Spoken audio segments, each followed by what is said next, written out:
Welcome, welcome, welcome, everybody. Welcome to Twisted Tragedies, where we follow all the twists and turns wherever they lead. I am your host, Elise. Happy Sunday, everybody. Welcome back to all of you that I saw last night on the members only stream. It's my way of saying thank you to all of you that help support this channel with a membership monthly. It means the world to me, and I hope that we can grow this amazing community together. It was nice. I will be probably doing one about once a week for the members. And hopefully for those of you who aren't members, we can get you some memberships. People gift them sometimes, and that's really fun. So I'm also working on getting you guys emojis, specific emojis. I'm working on that. I am working on merchandise. I appreciate you guys bearing with me over the last couple of days. I had, if you weren't on the members only stream, I'm going to just, say it now because the members only stream was just for members, but I had a family emergency with my biological dad. He is not doing well medically, and I think it's boiling down to the end, and I had to scoot out of here and go there, which is not nearby to where I live. So and I don't drive, so it was a whole clusterfuck of trying to do that.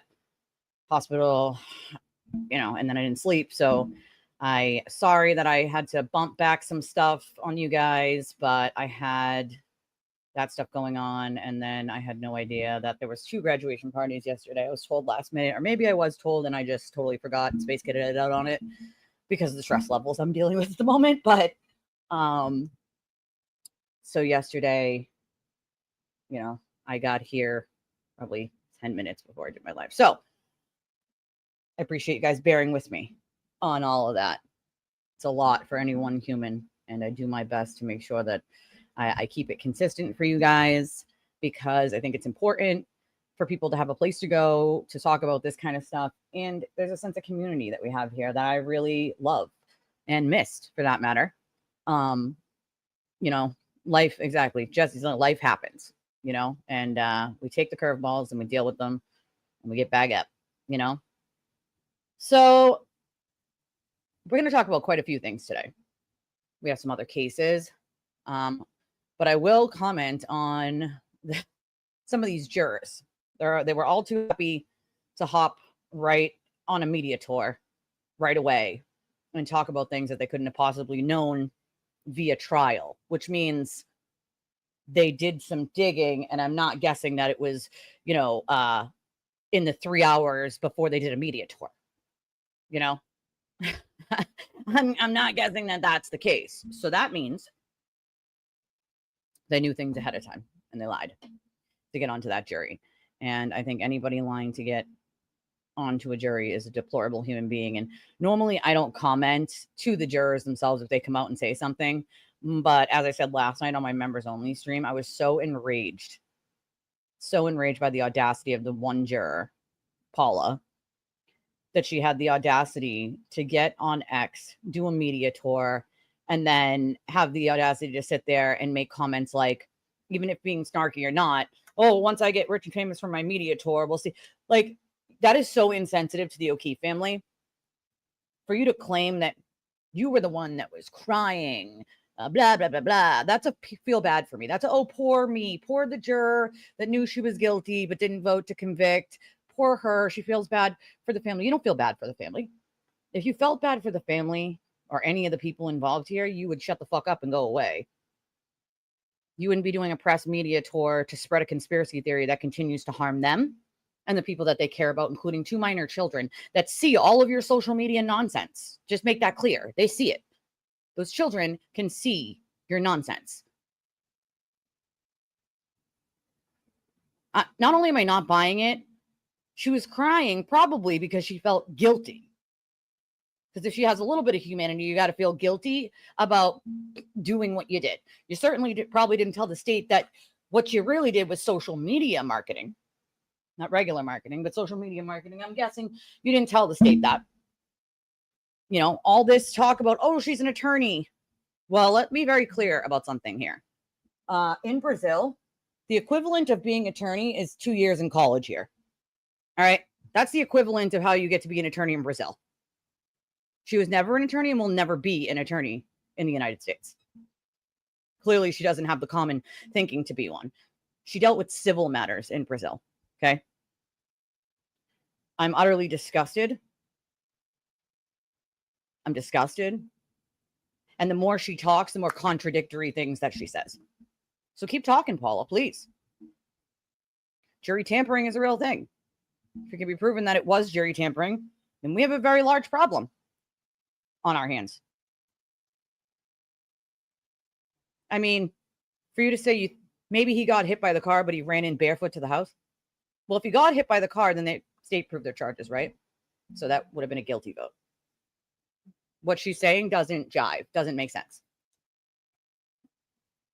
The more she talks, the more I am concerned about the state of our country and the state of my state, if this is the intelligence level that we're dealing with of people.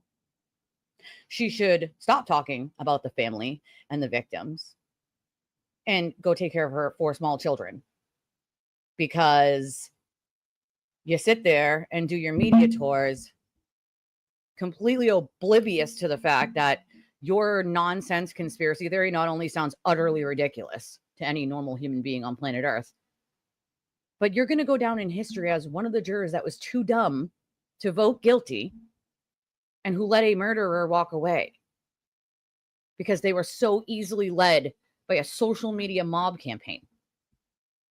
That's reality. Reality is O.J. Simpson. Go back to it. Look at it.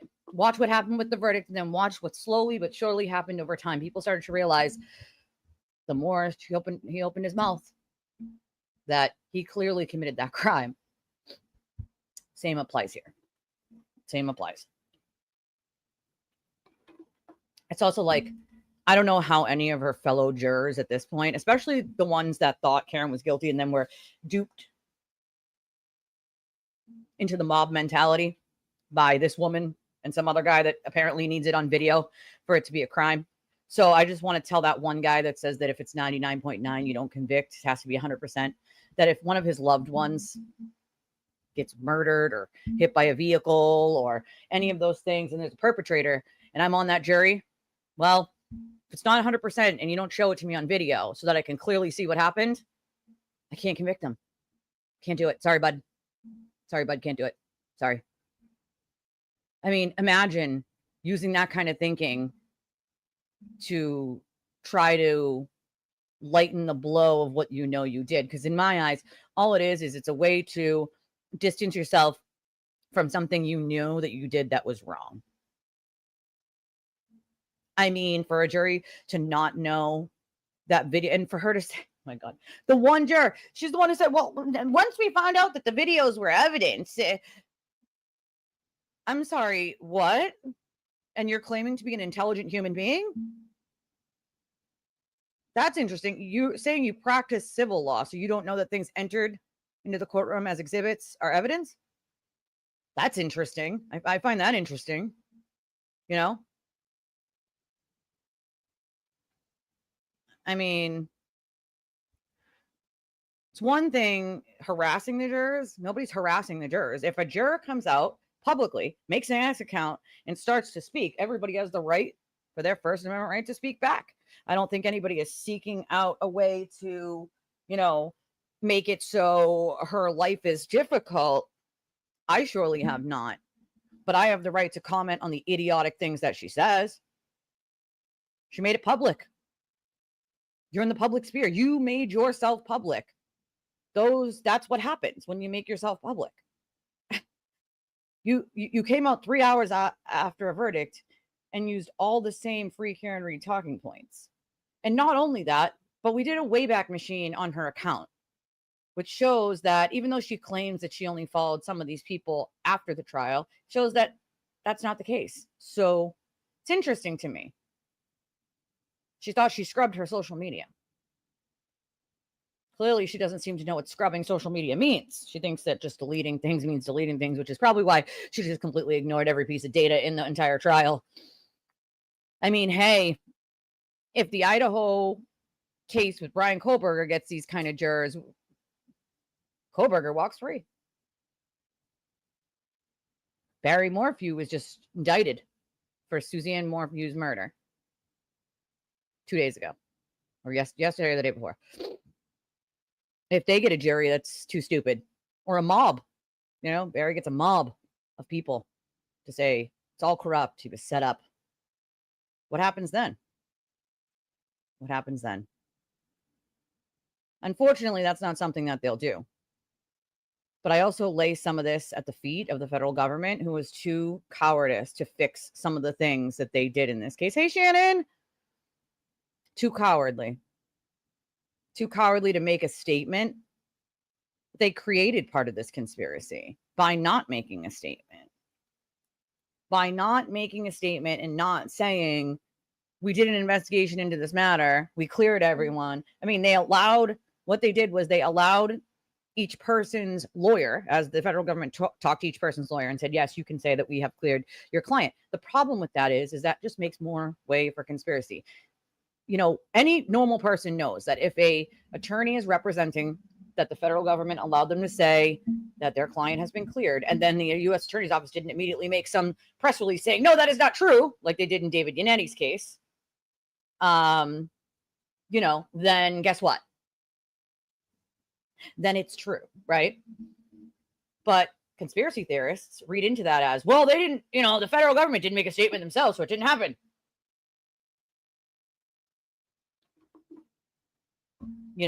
I mean, this is crazy. This is absolutely bananas, bonkers. I've seen that, and I called this once again. I called this. I saw it last night when I was getting ready to do my members only stream that some of these grifters have already hopped right back onto the Sandra Birchmore case, and Sandra deserves better than that. I've done Sandra's case twice. She deserves better. Her and her unborn child deserve better than those lunatics. They deserve better. Want to turn that into a fucking circus too? Sandra and her family and her loved ones deserve better than that. And I knew these people would hop right back onto some fraud or innocence fraud campaign. It's sad. But I knew they'd do it. It's where they think they're bringing in the dollars. So they have to find something. They can't keep talking about this forever, right? They'll pivot to, his cases, the Sewer Turtles cases, and they'll pivot more to things like free, Kohberger or Richard Allen or Sandra Birchmore's killer. They'll say he's corrupt and the whole force over there is corrupt because she lived in Canton, and those officers who were called to her house to simply check on her are now some part of some vast conspiracy.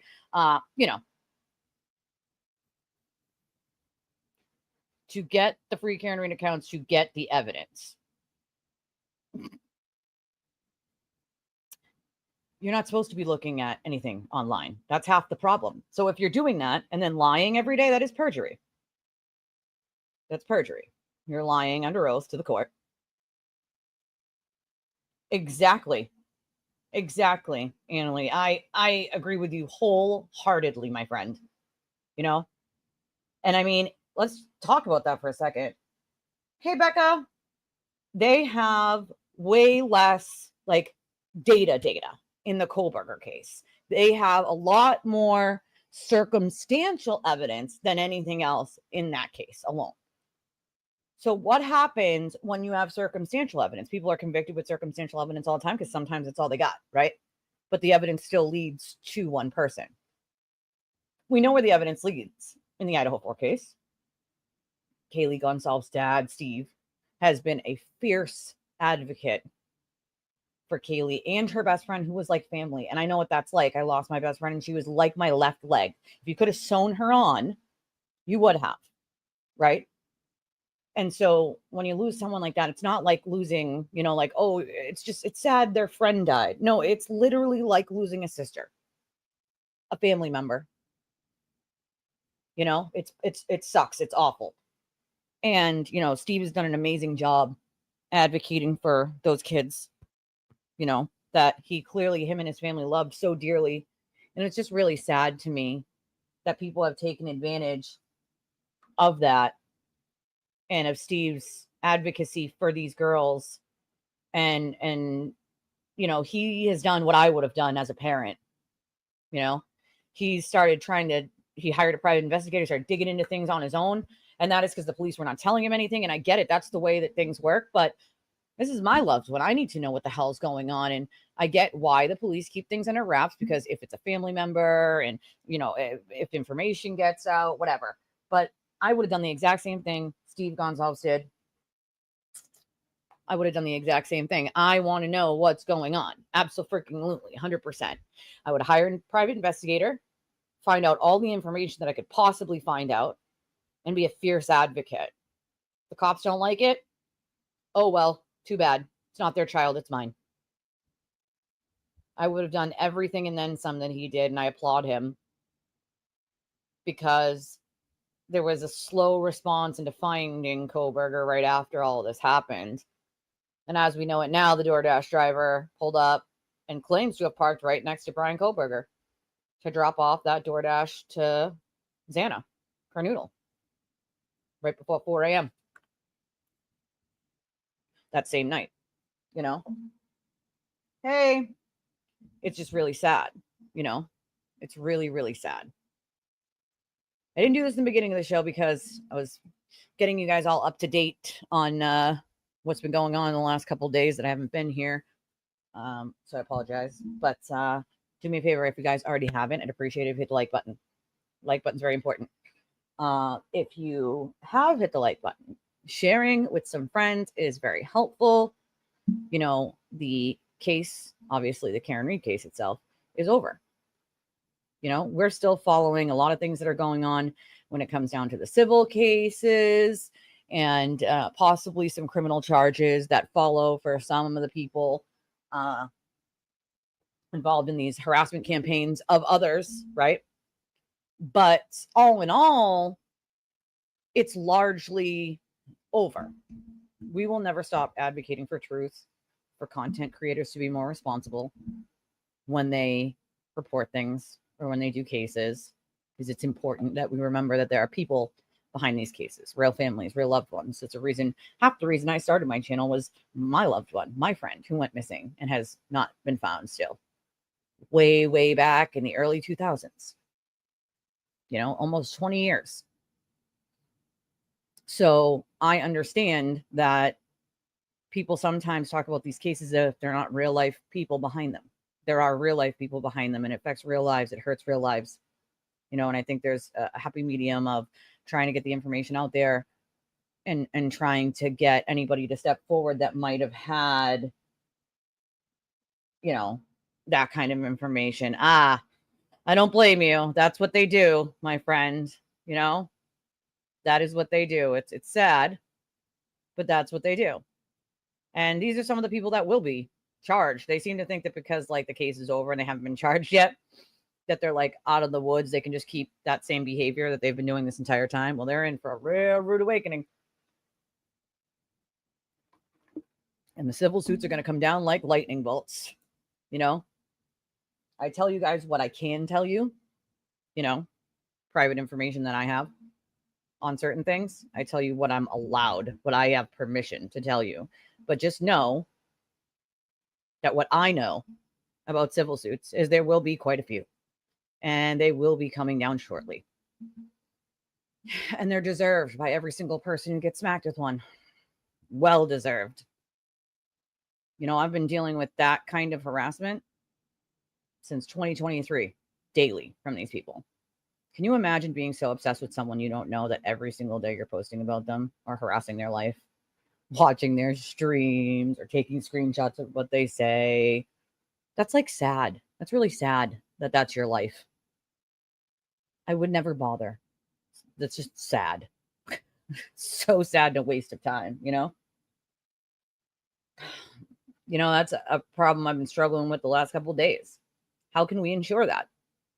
How can we ensure that juries can't just be bought and paid for or intimidated into giving the answers that someone wants?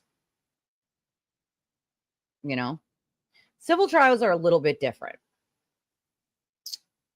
Thank you. I appreciate that. Civil trials are a little bit different. A little bit different. Civil trials have less of a burden of proof. And so there's no doubt that every person that gets smacked with a civil trial is going to ultimately lose that civil trial. And sometimes you can opt for the judge to take it versus a jury. But, I think they're going to have to be very careful, even with the civil stuff. I mean, they can also settle. Settlements can be made where, X amount is agreed to be settled, but they're allowed to publicly talk about X, Y, or Z, or you have to take down your website, or you no longer own your website, or, there's a million different things that can happen in a civil trial. I will be covering the civil suits and the criminal stuff that comes from all of this. We still have the sewer turtle stuff. I'm thinking about maybe getting some press credentials and actually going to those in person. But then again, I'm like, if I go in person, who's going to stream them to you? Right? She might not ever settle, but there are other people who might not have a choice. If you don't settle and you lose in the state of Massachusetts, it's treble damages, which means times 3. Times 3 what you're asking for, plus attorney's fees, costs, things of that nature. So most of the time it's smart to settle, because otherwise they're going to drag you through an entire civil trial. You're going to lose anyway. I think most of us know that he needs to be put in prison, not just for the things that he's done here, but the things that he's chosen to do for years now to many, many people. Many, many people. I have talked to at least 24 victims of his in the last couple of years, including evidence of blackmail in writing that he is so stupid to do, yet he's still doing it, still trying to blackmail people in writing because he can't help himself. He has no impulse control whatsoever. None at all, Well, I'm not necessarily mean the O'Keefes. They're probably not settled, and I wouldn't if I was them either. I mean some of the other people that are going to be sued civilly, Well, he's definitely a danger. That's for sure, Shannon. You can say that times 10. I think the court in the beginning didn't understand that just because he's not running around, stabbing people in the light of day does not mean that someone is not dangerous, right? You're brainwashing people into a cult mentality. That's just as dangerous as David Koresh or Jim Jones. Dangerous. Extremely dangerous,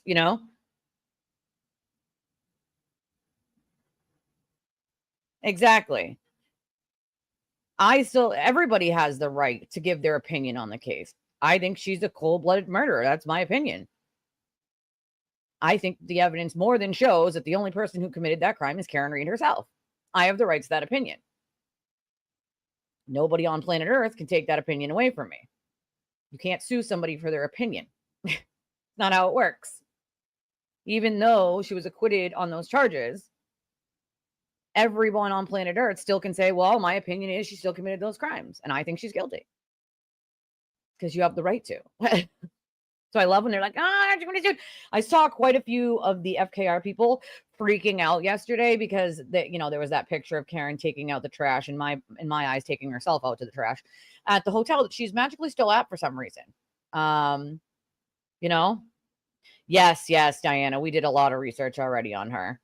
As soon as her name was released, we did some research and found some pretty concerning things. I think if I was her, I wouldn't keep doing media tours considering the things that we know about her now. It's definitely a danger. It is unhinged, super unhinged. A lot of them, the sad part about it, right, Shannon, is that most of them are middle-aged women. I mean, that scares the hell out of me. Most of them are middle-aged women. Like, what the hell is in the water? Why are there so many middle-aged women that are so unhinged? Y'all need therapy? It seems like y'all need some therapy, Oh, she's definitely a fool for doing all those media tours. An absolute fool. Jury tampering is a real thing. Perjury is a real thing. I'll tell you this much, right? I will tell you that some of the people involved in this case are ready to fight alongside with me to get these laws changed so this can never happen again. And over the last couple of days, we've been talking a lot about, making sure that we start advocating for, I've already started, but that as a group of people, we start advocating for things to be changed so that this can never happen again. If we don't, then every jury can be bought and paid for, or intimidated into oblivion, or mob mentality duped.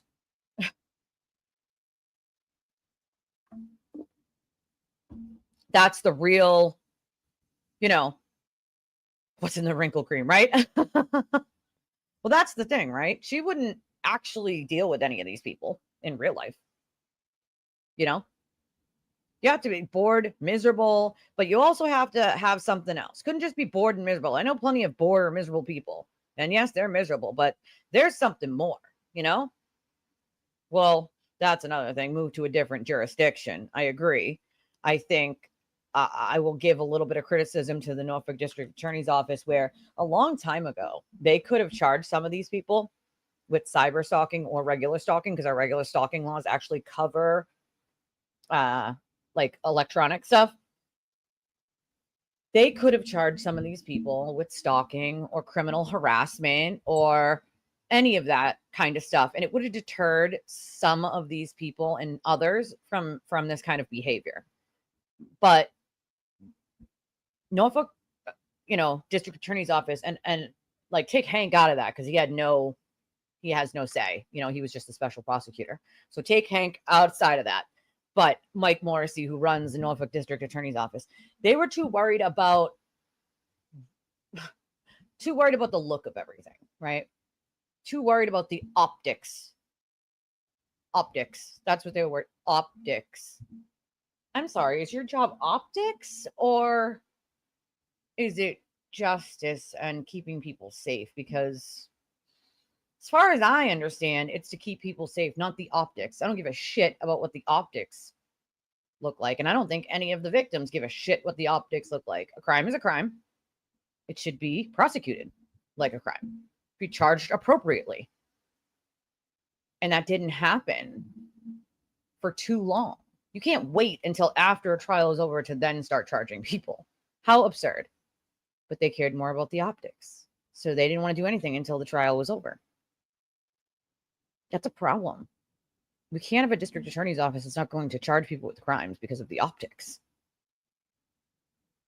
That's insane, right? Like, that's insane. Because that's what we're dealing with in my state. That's what we're dealing with. And I don't think replacing Mike Morrissey with an FKR person either is going to do the trick. That lady's a friggin' wackadoo too. So do I think maybe it needs a new district attorney? Sure. But do I think it needs to be some Looney Tune FKR person? Absolutely not. Abso-freaking-lutely not. I think in her anger, yeah, probably. She very well might, Diana. You are right, my friend.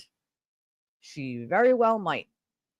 If you lie and do things to taint a jury pool or to mess with a jury, that can nullify a verdict and can order another trial if they find that there was some serious jury tampering. Now, that does not happen often. But as we know in this case, anything can happen, right? Pretty much anything at this point. Because this case has been one of those cases where just shit out of nowhere happens, But like I said, what I will tell you is it likely that that's going to happen? Probably not. Not likely. But you never know, right? You never know. You never know if they start digging in on some of these jurors and realize they lied, had fake accounts, were telling people behind closed doors things. That is jury tampering. Yep, it's jury tampering. No doubt, it is jury tampering. It's a serious issue, a very serious issue. I also put blame on the judge. She should have sequestered the jury, just like I said in trial 1. and in trial 2. There's a reason that is an option. Okay? That's an option so that things like this don't happen. It's literally the point. It's literally the point. So to me, I just keep thinking about some of these other trials that I'll be covering and the other cases and how this could affect that and the other victims and the victims' families. And it's really sad, right? I don't think that the Idaho 4 families and loved ones deserve to deal with a innocence fraud campaign for Bryan Kohberger, right? I mean, that's insane. Imagine people running around saying Donna Adelson, right, is not guilty with some innocence fraud campaign. Or Stephen Stearns, which is another one we'll be covering. I mean, can you imagine that? You know? It sits heavy in your heart to a place where you're like, this can't be real life. This can't be our justice system. This can't be how it operates. I mean, do we need an IQ test to be a juror these days? Where if you don't understand basic things like reasonable doubt, and that you understand that not every crime is going to have a video. So to say something like, well, if it's 99.9%, then we can't convict. It's got to be 100. That tells the world that you really don't understand what reasonable doubt is. And that your standard for reasonable doubt is if there's no video, then you didn't commit the crime and we let the killer walk free. You know? I blame the judge for quite a bit. She created a lot of this circus. Even some of the ways she read, some of the jury instruction were very defense leaning. The way she instructed them. Basically telling them that, if they found any doubt whatsoever, that they should vote not guilty, which is not the way reasonable doubt works, But these people can't understand big words, it seems like. So all of those jury instructions went right over their head, even the ones that were helpful to them. They clearly did not consider any of the digital evidence. If they didn't understand why Dr. Welcher did the paint test, that's a huge problem. You're 12 jurors, and you're at least some of them, we know, at least 2 of them that we know of, didn't understand why the paint test was done. That's another thing. Well, who did pay for that? I mean, you got that kind of money so you can sit around on a jury. I mean, you'd have to. That's why I said a lot of these people, unfortunately, I said this in the beginning. If you guys go back to when we were at jury selection, you'll remember me saying the people who are going to be on this jury are either going to be people who are retired or who have enough money to just sit in a trial for 2 or 3 months.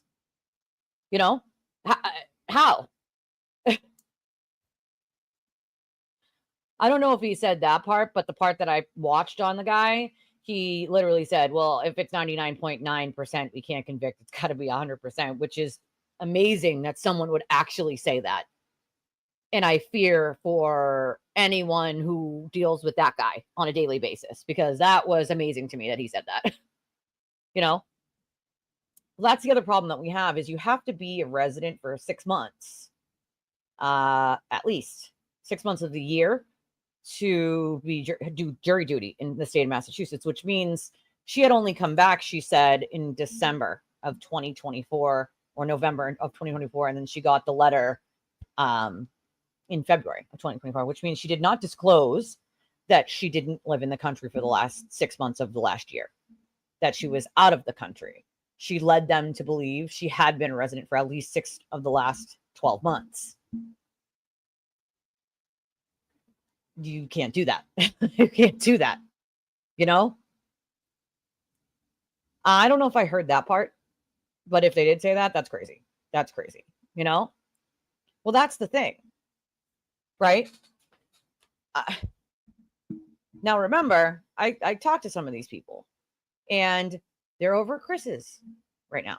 D&E being just absolutely ridiculous. 2 people decided they were going to stand right near the window with signs of him and Colin. I'm sorry, what?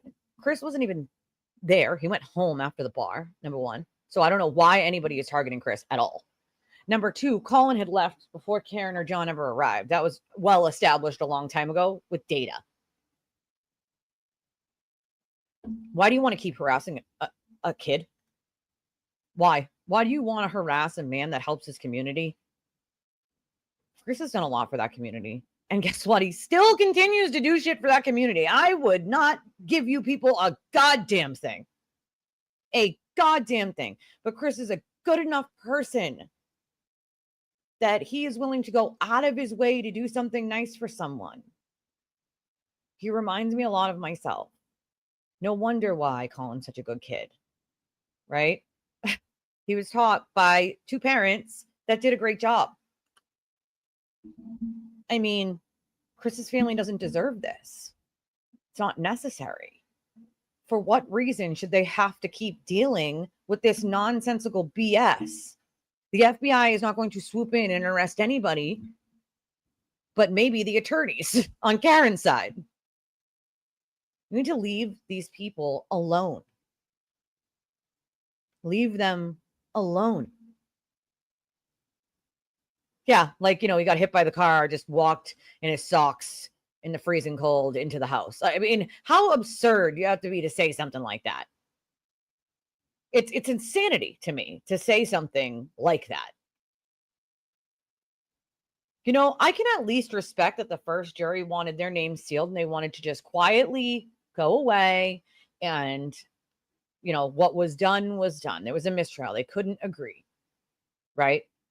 We know most of them didn't want to be harassed by the mob. I don't blame them. Okay.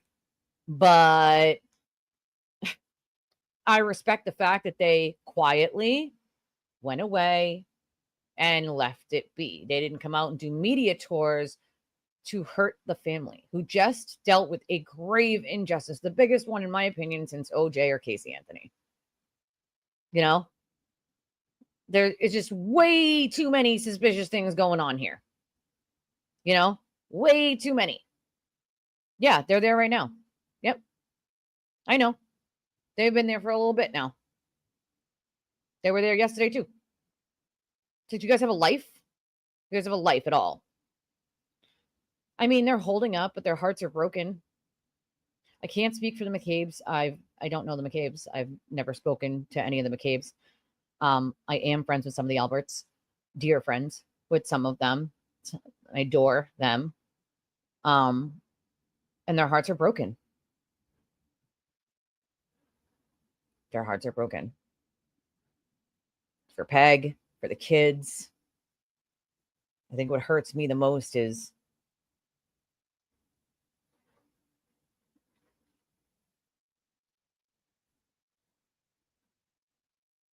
those kids that lost their parents and then that lost their uncle see all of this online. They see it all. Every last bit of the nonsense and the hate, the mob mentality, the attacks on the people that care about them and who are a part of their family now. They see it all. Those kids don't deserve that. They don't deserve that at all. I can tell you that, the proctors are ready to fight this good battle on changing these laws and making sure this can't happen again. I know that the Alberts aren't just going to give in to these maniacs, and there's a lot of work to be done in all this so that this can never happen again. But these kids, they've lost so much. So much. They've lost so much. And then these people, completely oblivious to the fact that they can see all of your hate, all your vitriol. They can see you're attacking anybody that sticks up for their family. And you don't think that affects them? What's wrong with you people? Yeah, they go there every Sunday. And now they've been extending that to other days of the week as well. I want to remind people that just because the case is over does not mean that they're not witnesses. They're also witnesses in the Sewer Turtles case. So they are still state witnesses. People seem to forget that they're still state witnesses. So now they think that because the case is over, they can go out and harass these people. Wrong. They're still state witnesses. You'll be charged if you commit a crime. It's a fact. You should probably, I don't know, maybe get a life. Move the hell on. Leave these people alone.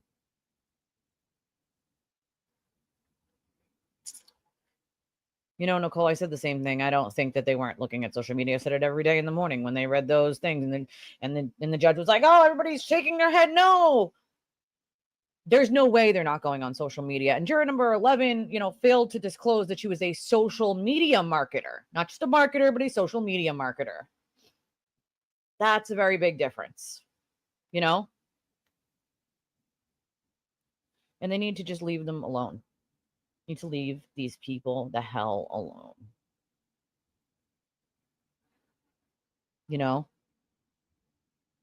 Move on with your lives. Your killer is free. Go follow her around. Go throw money at her. Leave these people alone.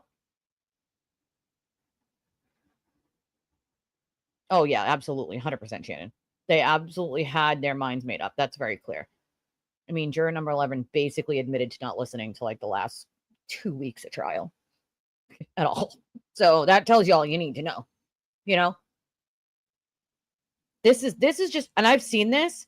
This is disgusting and vile, It's gross. No, I don't think that Hank should have called them. I think that was a circus in the first trial. I think it was smart not to call them. For what reason? It serves no purpose. It serves absolutely no purpose. None whatsoever. And I think had he called them, what would that have created? Just more of a harassment campaign against them by these people. Didn't matter what they said or didn't say on the stand. FKR, their mind made up no matter what. So it doesn't matter if magically they found a ring camera footage of the entire thing happening. They would say, well, that's not Karen. It doesn't look like her. It's too blurry. How do we know it's not AI? It didn't matter at that point. I think that it served no purpose to have Brian Albert or Michael Proctor or any of these people get up on the stand. And, it's really sad, but I don't think I've ever seen a case where after a verdict, the conspiracy theory magically turns into something different, right? Where now it's the feds are going to come and arrest everyone.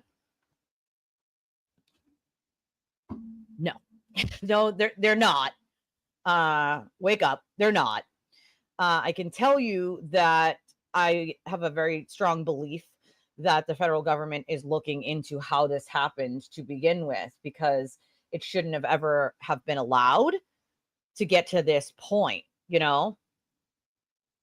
She's very arrogant, very smug. It's sad. Yeah, she worked at Target, and there's an ongoing story that John DePetro is looking into where one of her coworkers say that she said that this case would make her famous. Ooh, shock. Yeah, famous for all the wrong reasons, darling. You're going to, in a couple of years, you're going to be that one dumb juror that said the most ridiculous, nonsensical things. And you're probably going to be the reason why people should have an IQ test before they get onto a jury. Well, I mean, people can have dual citizenship. So I think it's not about that. It's about, did she disclose that she hadn't been a resident in the last you have to be a resident in Massachusetts for the last 6 of 12 months out of 12 months. So if she didn't disclose that she had went to Brazil and lived there and then came back, and she let them believe she just stayed on the voter roll and let them believe she was a resident that entire time, yeah, that's lying.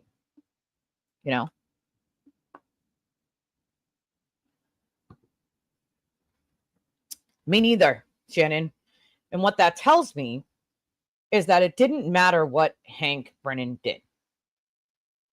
No, they didn't.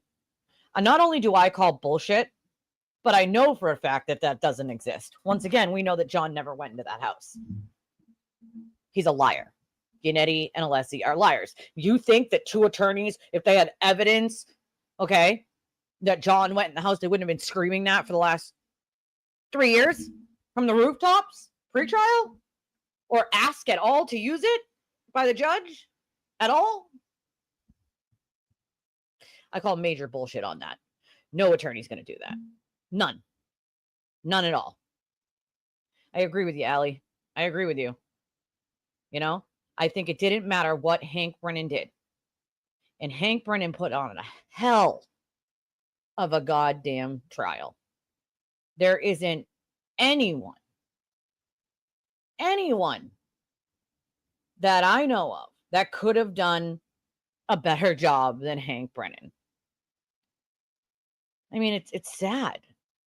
Like, that's what you know, she wanted, I was the juror that was crying. So she wanted that level of sympathy and empathy from other people. Like, well, I was the one that was crying for the family, and I'd like to speak directly to the family. The family does not want to directly speak to you, lady. Sorry to tell you. Like, sorry, not sorry. They do not want to, quote, speak to you. All right.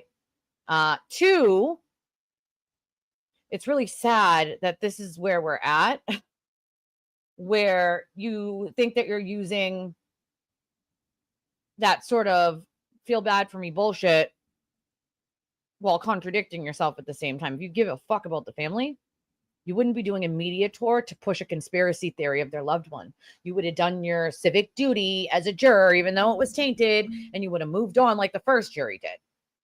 Moved on and let them grieve their loved one and the injustice that happened. Instead, you took salt, you rubbed it in the wound over and over and over, and then you got online and spread those conspiracy theories where those children can see it. You are a deplorable human being.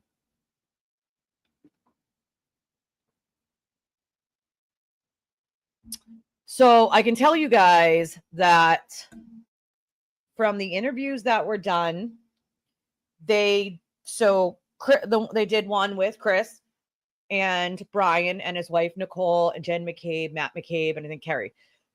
They only showed a very small amount. They did over a 2.5 hour interview, 2+ hours. And so they showed a very small amount of that.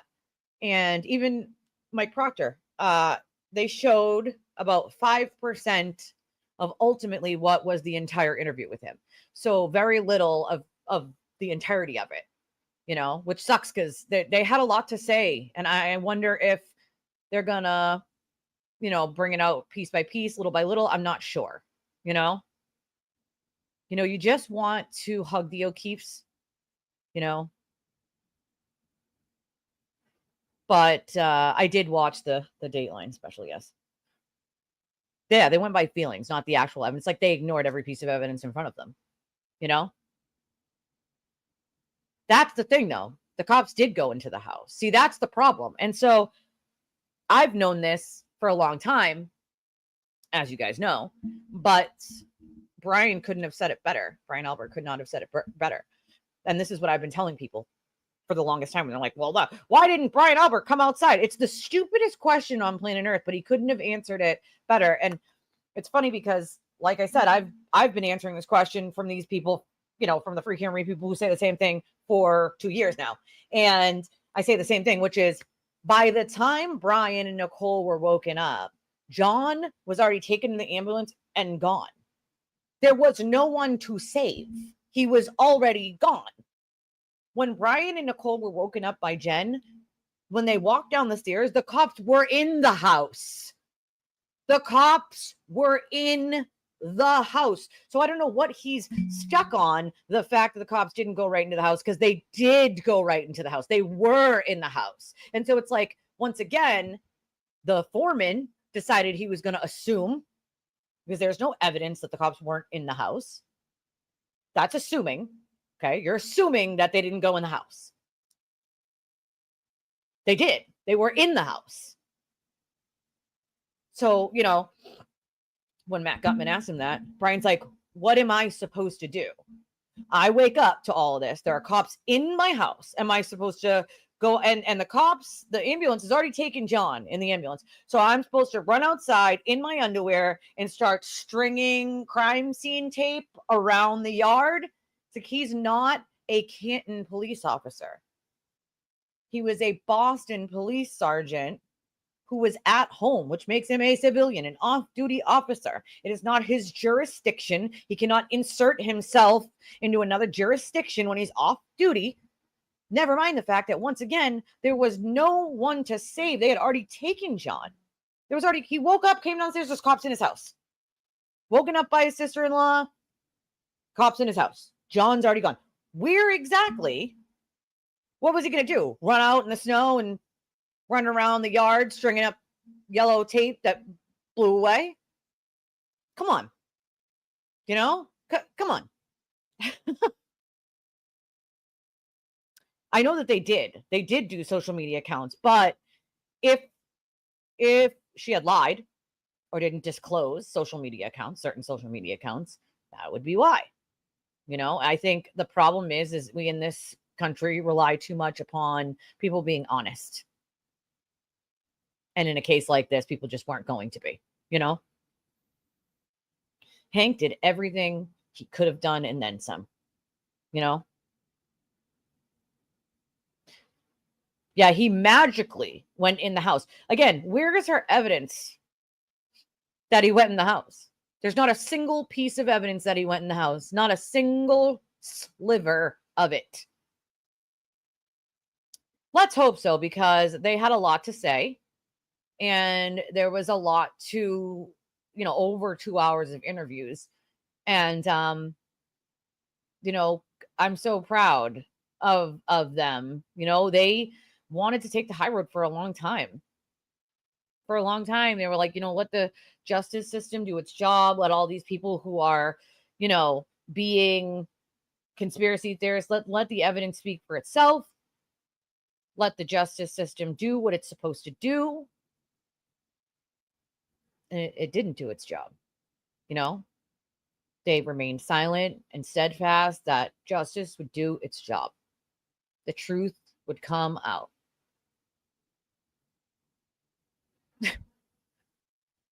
Anybody saying turtle shit knows exactly. To claim that she doesn't know who he is or what he's about is just a bull-faced lie, and everyone knows it, Ridiculous.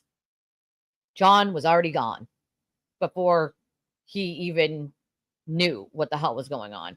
Yeah, all of the evidence is outside the house. But that's the thing. They had just drank the night before.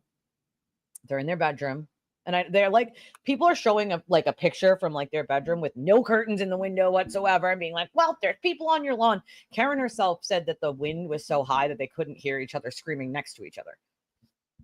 They had to scream right next to each other because the wind was so high. So you're in your room, you're asleep after drinking. So I'd be knocked the hell out. Maybe your TV's on.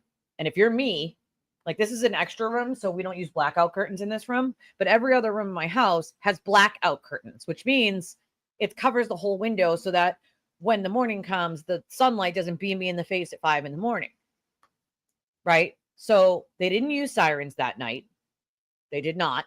They don't use sirens in neighborhoods where there's, in a residential neighborhood like that.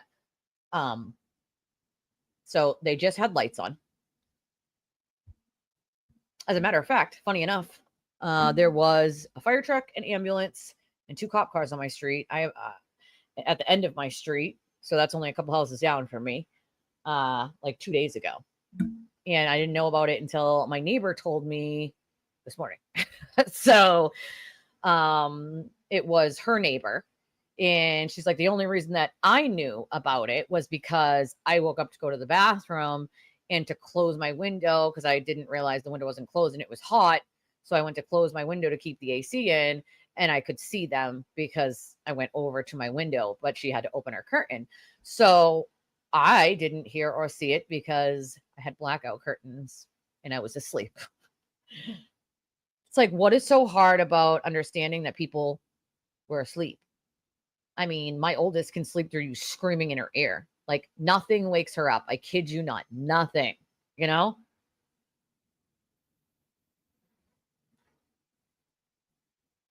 Oh, I think he crossed a lot of ethical boundaries.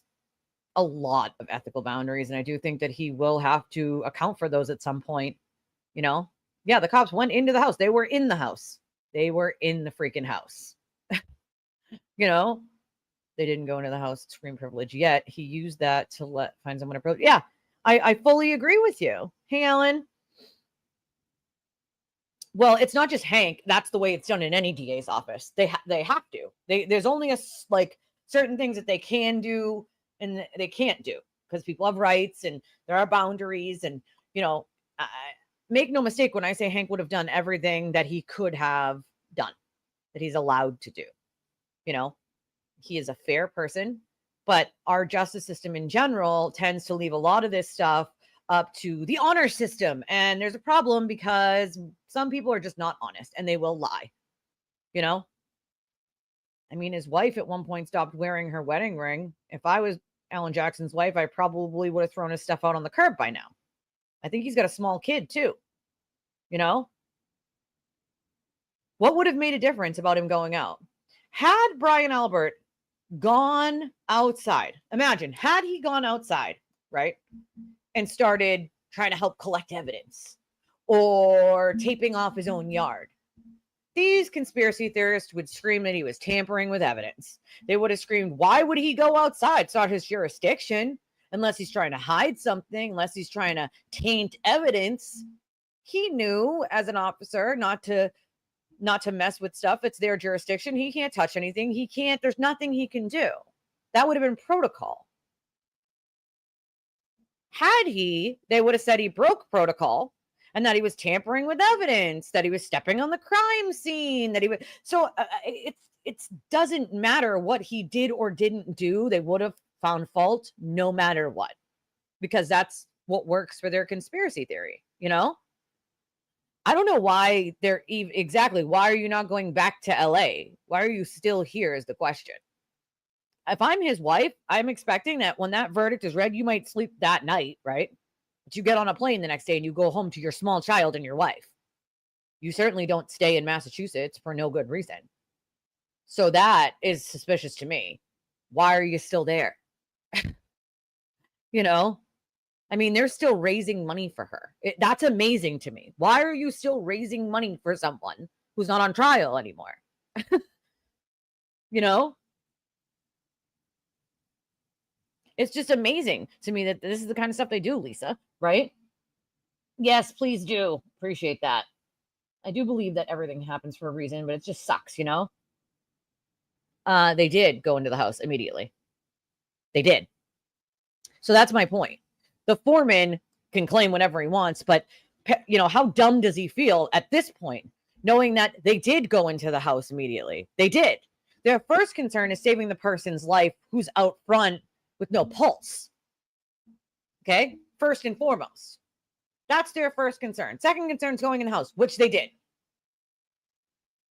Right after the EMTs took John, that's what they did. They went in the house. Foreman. So how do you feel about that? Maybe if you hadn't been fed a bullshit mob conspiracy theory. Also, why is that even a talking point? Why are you even talking about cops being in the house or not? That wasn't part of the trial. So what's that got to do with anything?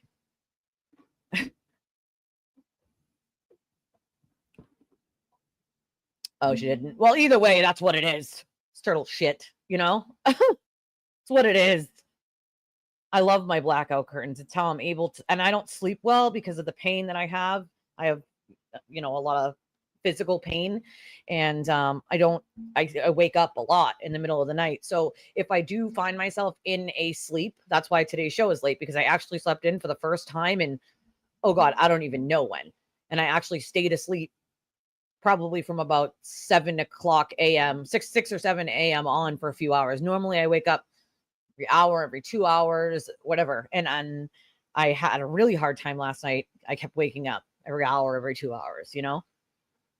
Yeah, my bathroom doesn't, my kitchen doesn't, and this extra room doesn't, you know? That's what the kitties do, Ellen. It's so sad. It's sad that that's where we're at, you know? Oh, yeah, absolutely. Oh, yeah, you can scream in my oldest's ear. She does not wake up if she's sleeping like that. Oh, yeah, I remember that. You were telling me about that because you have an elderly neighbor. Yep, that's right. That's right. Literally, I kid you not when I say my oldest could literally sleep through a hurricane. And they don't use sirens in at least here. I don't know about other states, but Massachusetts doesn't use them in neighborhoods that are in like family neighborhoods, like houses and apartments. They don't. They might use them they'll use them closer to Boston in the city to get through like red lights and stuff, but that's about it. My hubby wakes up to everything, and even he didn't wake up to the fire truck and the ambulance and the 2 cop cars, you know. Well, not only is she okay, again, the equivalent of being a lawyer in Brazil is 2 years of college here. So basically anyone who goes to college for 2 years could be a lawyer in Brazil. Doesn't take a lot of intelligence to get there, you know. Let's get real. I don't believe most of what comes out of her mouth because it's all contradictory, you know? Yeah, I saw it. I mean, it's gross. I believe that Yannetti was crying because he knows that he's going to have to deal with some ethics issues, you know? I do think it's being looked into, Lou. It's not probable. Not probable that the verdict would be overturned if they found some very serious evidence of jury tampering and they actually found some blatant evidence of jury tampering. It's possible. Probable? No. Possible? Yeah. But I can't either. She sounds like an idiot. You know? I can't do it. They can be investigated, and I do believe at this point they are being investigated. You know? That's the other thing. You say you think that maybe her car did hit him. That would have been a guilty verdict, even on an involuntary manslaughter. To knock his shoe off, but then he was attacked by a dog in the house. Which is funny because, once again, non-dog bite scratch wounds didn't kill him. So make it make sense, Paula. Make it make sense. She just likes the attention. Again, if this is what the level of intelligence we're dealing with, like, right? Maybe I should just go to Brazil and get my degree there as an attorney. I mean, hey, if it's that easy, I looked it up. It is that easy. So, I mean, I would not hire an attorney there. Just saying. Well, it's not Canoni that can do something. It's got to be the BBO. They're the ones that would deal with those types of issues. And I have been keeping an eye on their public website to see if anything pops up for public hearings or anything on this, because it has to be looked into because there was no candor. They lied to the court and the judge found that it was deliberate. And so therefore it's like an automatic that the BBO has to look into it at that point, you know? Oh no, that's no good, Ellen. The first jury was more intelligent, but I think they were also more afraid of the mob. This one allowed the mob to just take over, you know? Oh, they have to. They have to. Absolutely. Some of the things she said, I'm like, is this real life right now? You know, what are we talking about? Also, they had a problem with the fact that she wasn't arrested right away. She wasn't arrested right away because she was on a psych hold. She was on a psych hold at the hospital, threatening to off herself. So they didn't arrest her because she was already on a psych hold in the hospital, you know?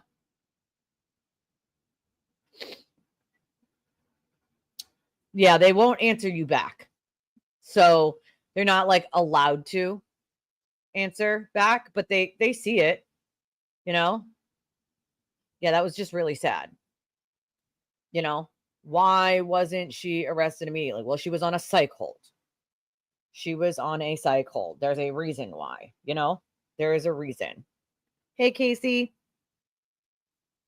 Do me a favor, guys. We are an hour and 6 minutes in, and if you haven't hit that like button already, I'd appreciate it. if you'd like to donate to the channel, there is a link in the there's a link in the chat that I pinned to the top that you can use credit or debit anywhere in the world.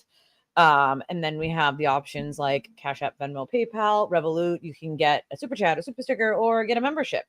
But in order for me to keep bringing you guys content and keep, doing cases and growing my community, I need your help because I rely on you guys to keep this channel running. And because of the emergency I had with my biological dad and the hospital and all that, I have been gone for a couple of days. And so I need y'all's help.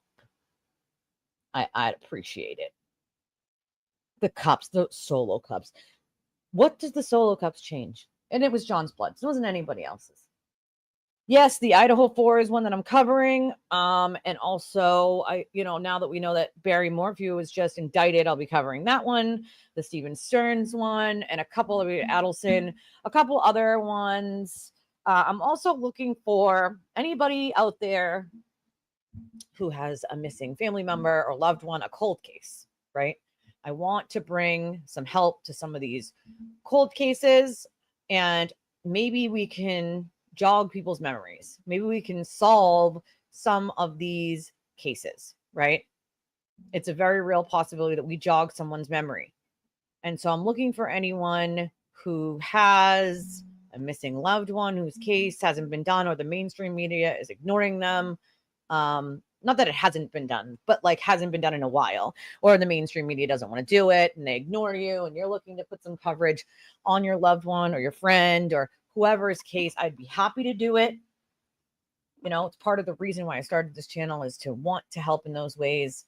So if that is something that applies to you, you can email me at twistedtragedies3@gmail.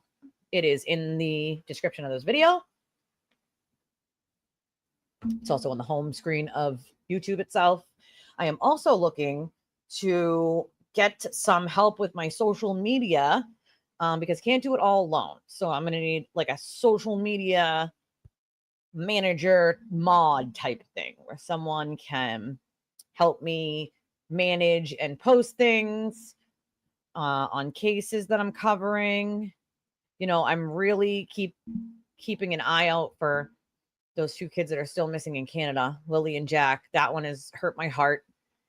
And there's something just so strange about them vanishing. And I had hoped that they were found by now. And as far as I understand, I don't think they found Travis Decker yet either. His daughters passed away. It's really sad. Something's got to give with this kind of stuff. It just has to, like something's got to give.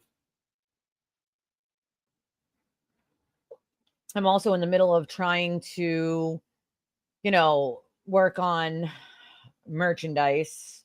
I'm trying to work on doing a store connected to the channel itself. And I'll be working on a lot of that today.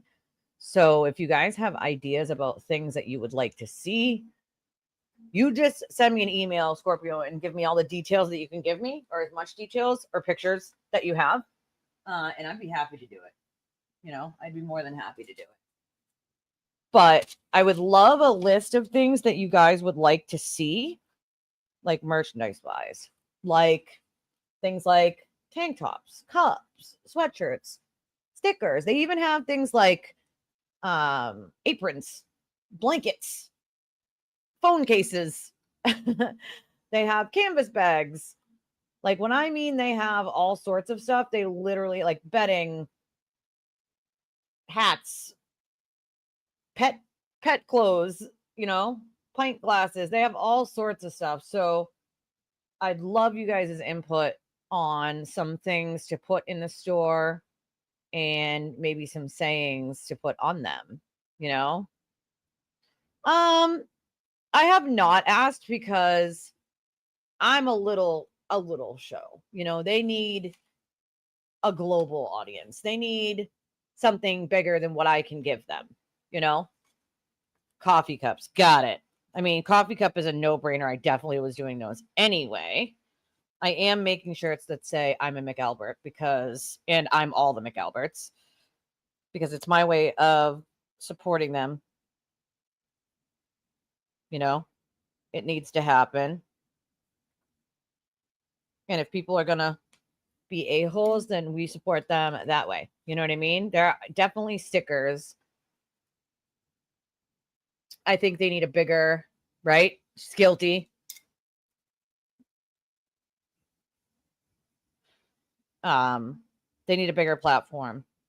I'm happy to help them in anything else they need. They know that. They know I'm here for them. You know? Don't be shy. That was such a good one.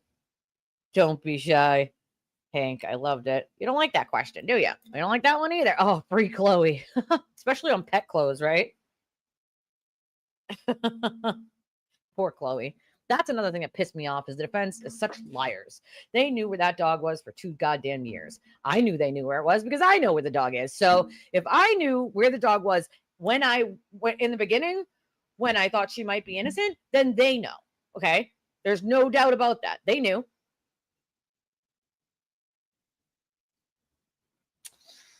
I don't necessarily think they would be stupid enough. We know who did it, Steve, right? We know who did it, Steve. We know who did it, Steve. Yeah, you, Karen. We know too. We know too, Steve. I don't think that they were paid off per se. I think there was a lot of issues with these people lying to get onto a jury to begin with. And I think that is the issue. You know? I think that is the very serious issue. It's unfortunate, it's unfortunate, but it is what it is. Yeah, I think they were influenced by a mob of rabid animals. That's the way you want to put it, us. And that's unfortunately part of the problem,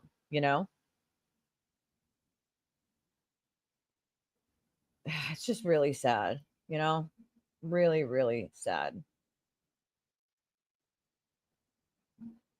I'm trying to see.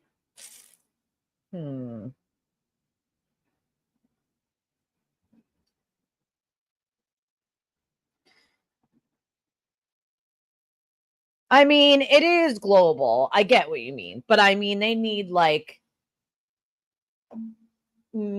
I hate to say mainstream media because it's not necessarily mainstream media, but they need a bigger reach than what I could give them. And they deserve that. They deserve that. They know that I have their back. If they need anything, they know they can reach out. Some of these people are just wonderful, amazing, kind, loving people. And I wish that people who it's the same thing that happens to me, right? I've been dealing with these people's harassment daily since 2023. Okay, daily. And these people are very sick individuals, the stuff that they do. Some of these people are middle-aged women that are obsessed with me. They don't even know me. They don't even know me. Don't even know me. It's just really sad to me. They might be, and they know they're more than welcome to my platform anytime they need it. But I feel like I'm too small for it to really reach the amount of people that they need to reach, sadly. But I will offer it, I'll offer it, of course. I mean, they know I'm here for them if they need anything, His wife is a doll. She is so smart and funny and kind. He's a super lucky guy. Yeah, I've seen her follow list, I mean, this is why we're gonna grow this community. I've talked to Julie Grant.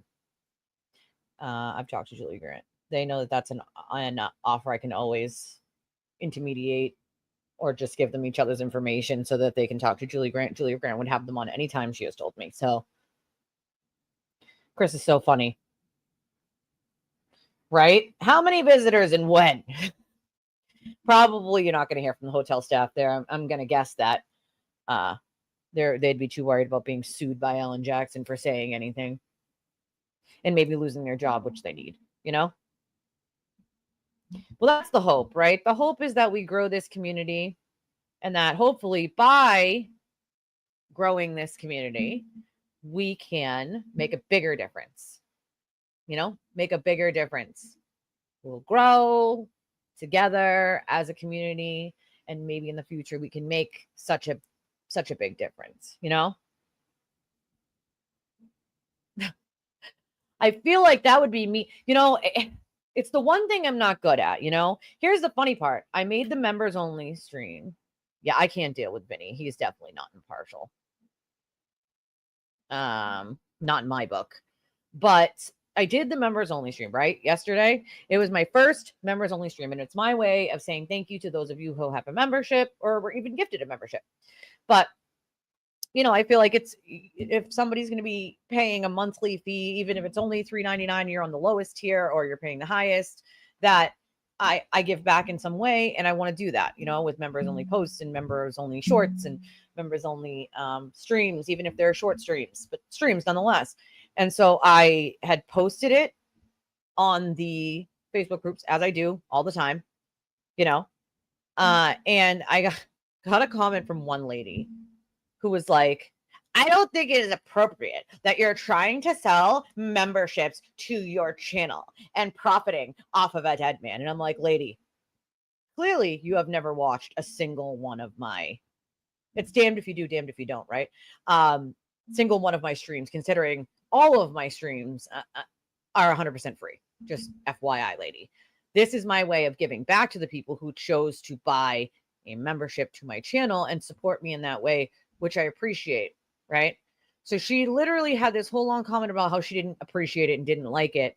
And I'm like, lady, and the admins actually had to jump in and be like, she can share her thing anytime here. She's done tireless work. And just FYI to that lady, I lost money.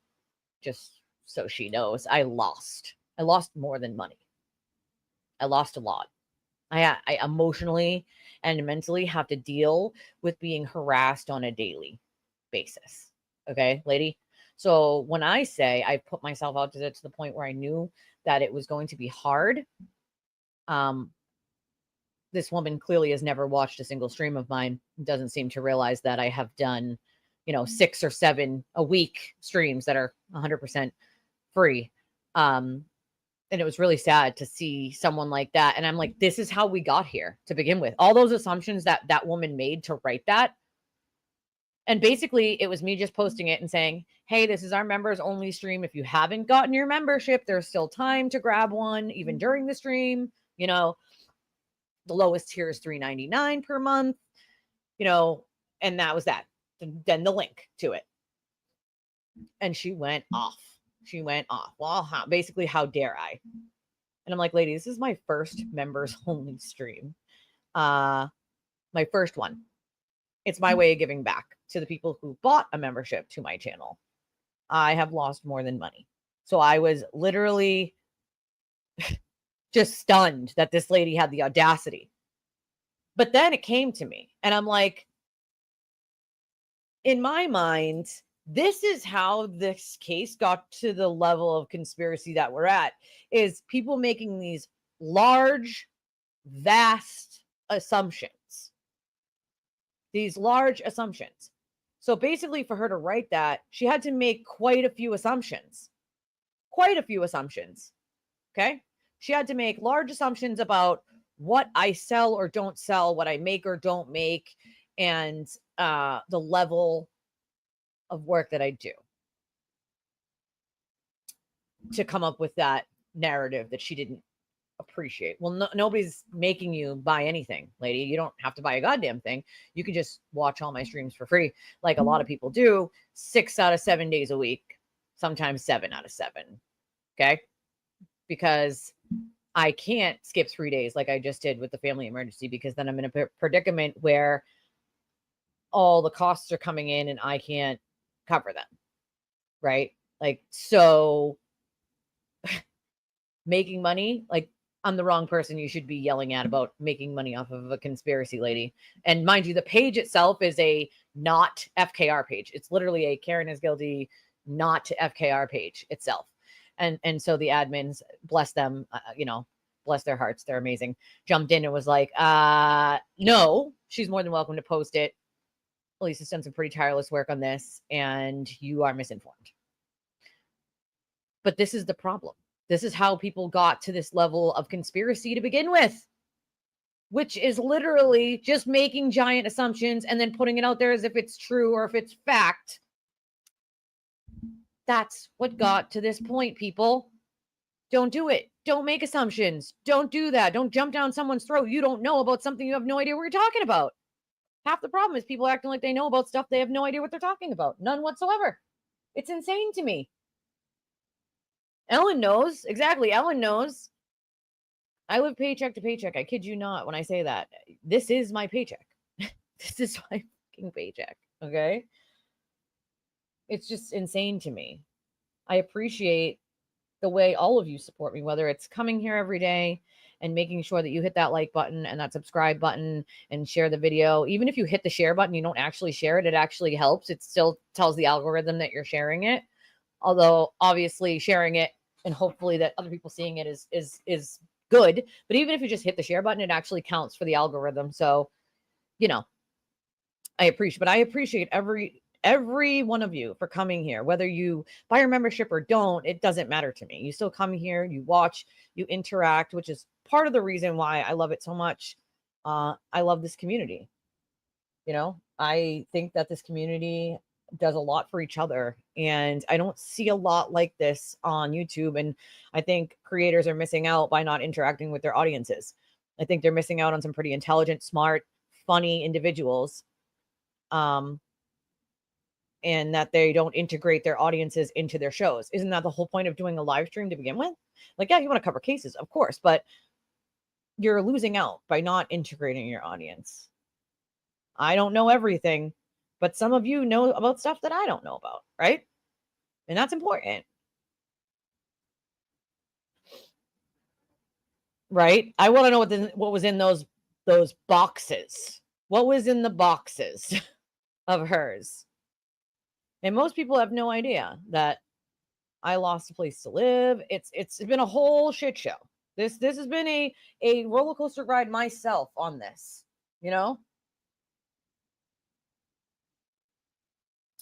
News on Lily and Jack. There is news, which I'm following closely. It seems my original thoughts might be right. And if so, those kids are alive, praying they come home soon. Oh God, let's hope so, because they've been missing so long now. Every minute counts when someone's missing. The first 72 hours, the most. Every hour that goes by, the percentage drops of somebody finding them, It's just sad. It's really sad. The clip of Juror 11 saying she's looking into TV is on Boston 25 News at YouTube 2 days ago. 6 timestamp. She starts talking about him, then kind of catches herself and switches up her words. Well, that's the thing, is she's really been caught sort of contradicting herself in ways, You can't get it to post on the Discord, or you can. If you can't, we can help you. Yep. Some people charge for it, yeah. If I had it, I would pay my mods. They do such an amazing job, I mean, I'll offer it. I don't know, Jen. Unfortunately, I've never met the McCapes. But I can definitely offer it. They might just want to try to, chill. But hey, they might just want to have done the interviews they did and not say anything else. But I can offer it, Well, I don't know.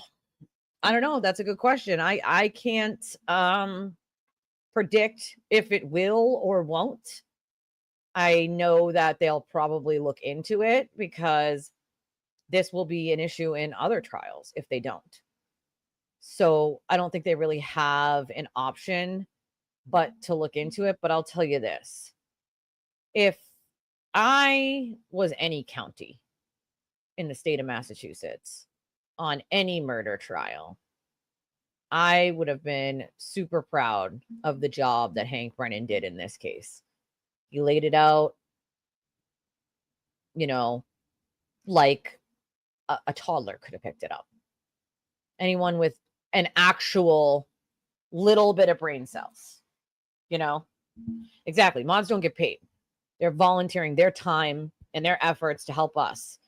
And I appreciate that. It's funny because when I was on the other side of this case in the beginning, I had gone to Florida and I bought each one of my mods a gift while I was in Florida. It was my way of saying thank you to them for all their hard work. But I'm a shitty person, they say, right? It's amazing to me the stuff that they'll say about someone when they don't agree with their opinion anymore. I think that might happen, Lou, where one of them might rat the others out. One of them might feel like, hey, if I don't say something and they find out I knew, like, I could get in trouble too. So I'm going to say something. It's a very real possibility that happened. Now, if there is a juror out there that feels like they were bullied into a not guilty vote from a guilty vote from these people, I would love to hear from that person. Because it just goes to show how the mob mentality takes over, how that cult mentality and that intimidation tactic takes over that they do, Mother's family member says it's mom who had someone pick up kids. She went back and was going to leave with baby. She was under supervision, but ran on the reserve. But didn't she leave? So the jury notices get sent out by, there's like a whole nother entity in the state that does it. So it's not the district itself. There's a commissioner of like something. I forget what it's called specifically, but they do all the jury stuff. They're the ones that send out the notices to the potential jurors and have them show up, and only they have access. So one side or the other in the case itself does not have access to the jury pool. That's really sad. Let's hope that they're hidden on the reserve and not. I know that the mother went to like the family's house though and left her house. I think you can tell she has quite a bit of an ego. It can, if they find evidence of jury tampering. It has been done. It absolutely has been done. Like I said, not probable. Possible, yes. Probable, no. It has been done in cases where there was jury tampering by one side or the other.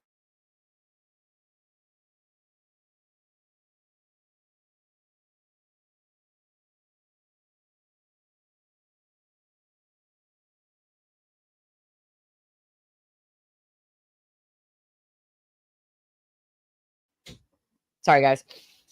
I mean, it's not probable. It's definitely not probable. Is it possible? Yes, it's possible. It has happened before. But is it likely? Probably not, unless they find some very serious jury tampering evidence.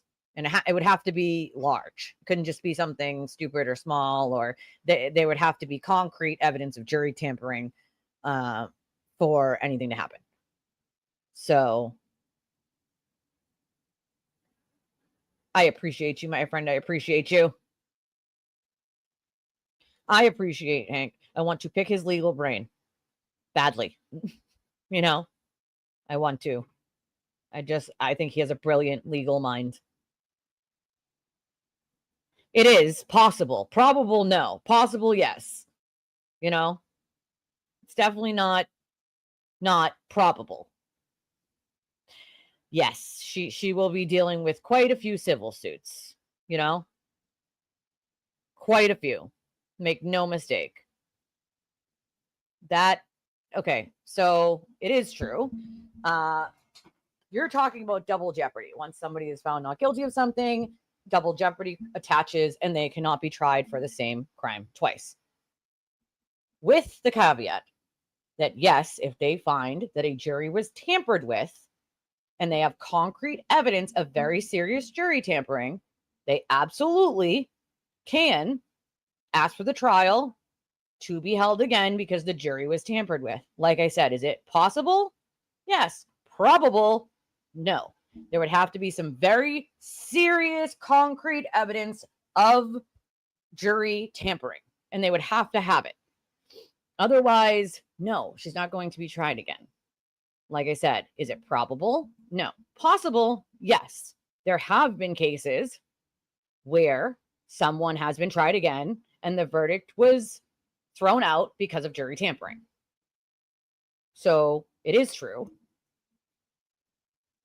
I definitely didn't study law for all that time to not know what I'm talking about.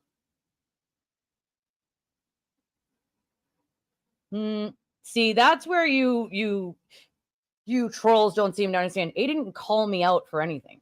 Aiden got mad because I didn't lie for him, and he got caught lying to people and other women. Please go troll somewhere else. You're an idiot and have no idea what you're talking about. Debris field. She will have to be, so she has to answer questions. She cannot take the fifth in a civil trial. So she will have to answer the questions that are put before her.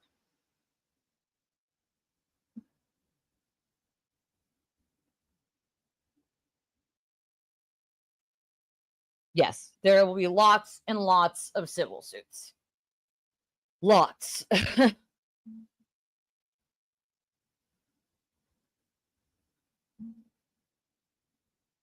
Interesting. To look more into that, you know? He was screwed from the start. What was he going to do? You know? What was he going to do?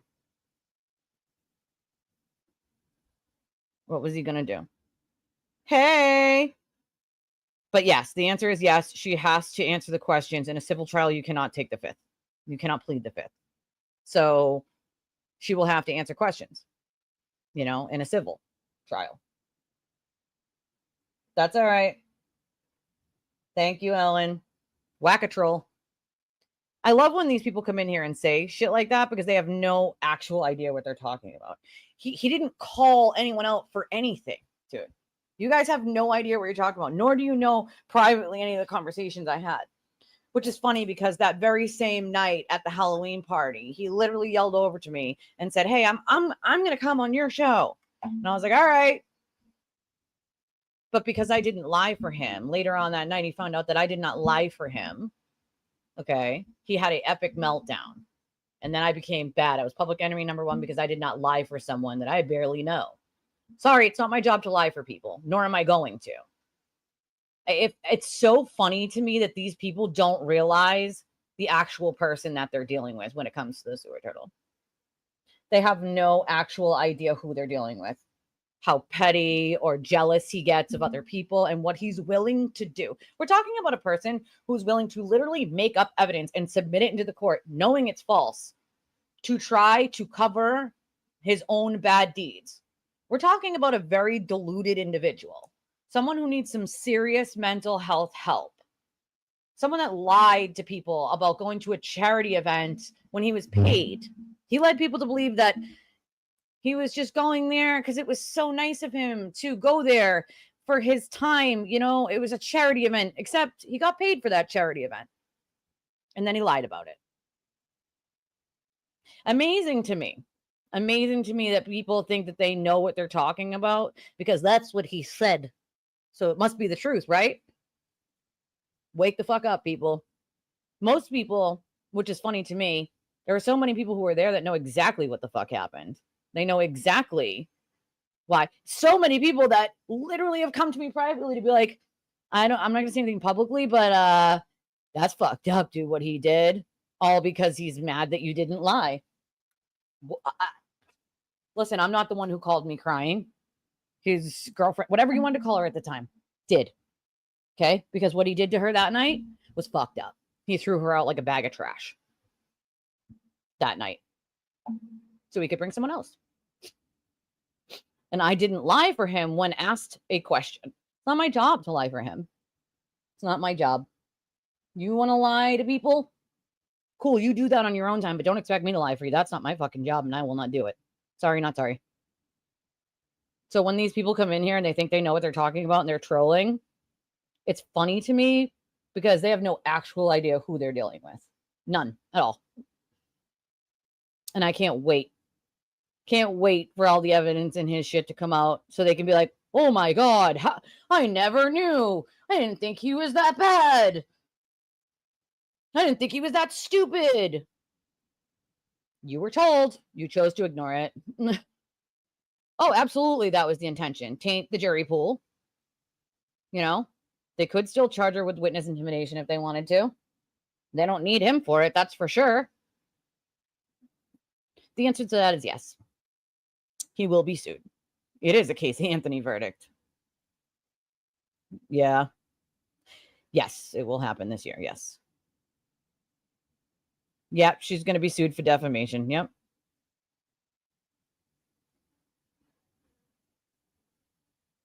Perfect. Pretty much, right? Pretty much.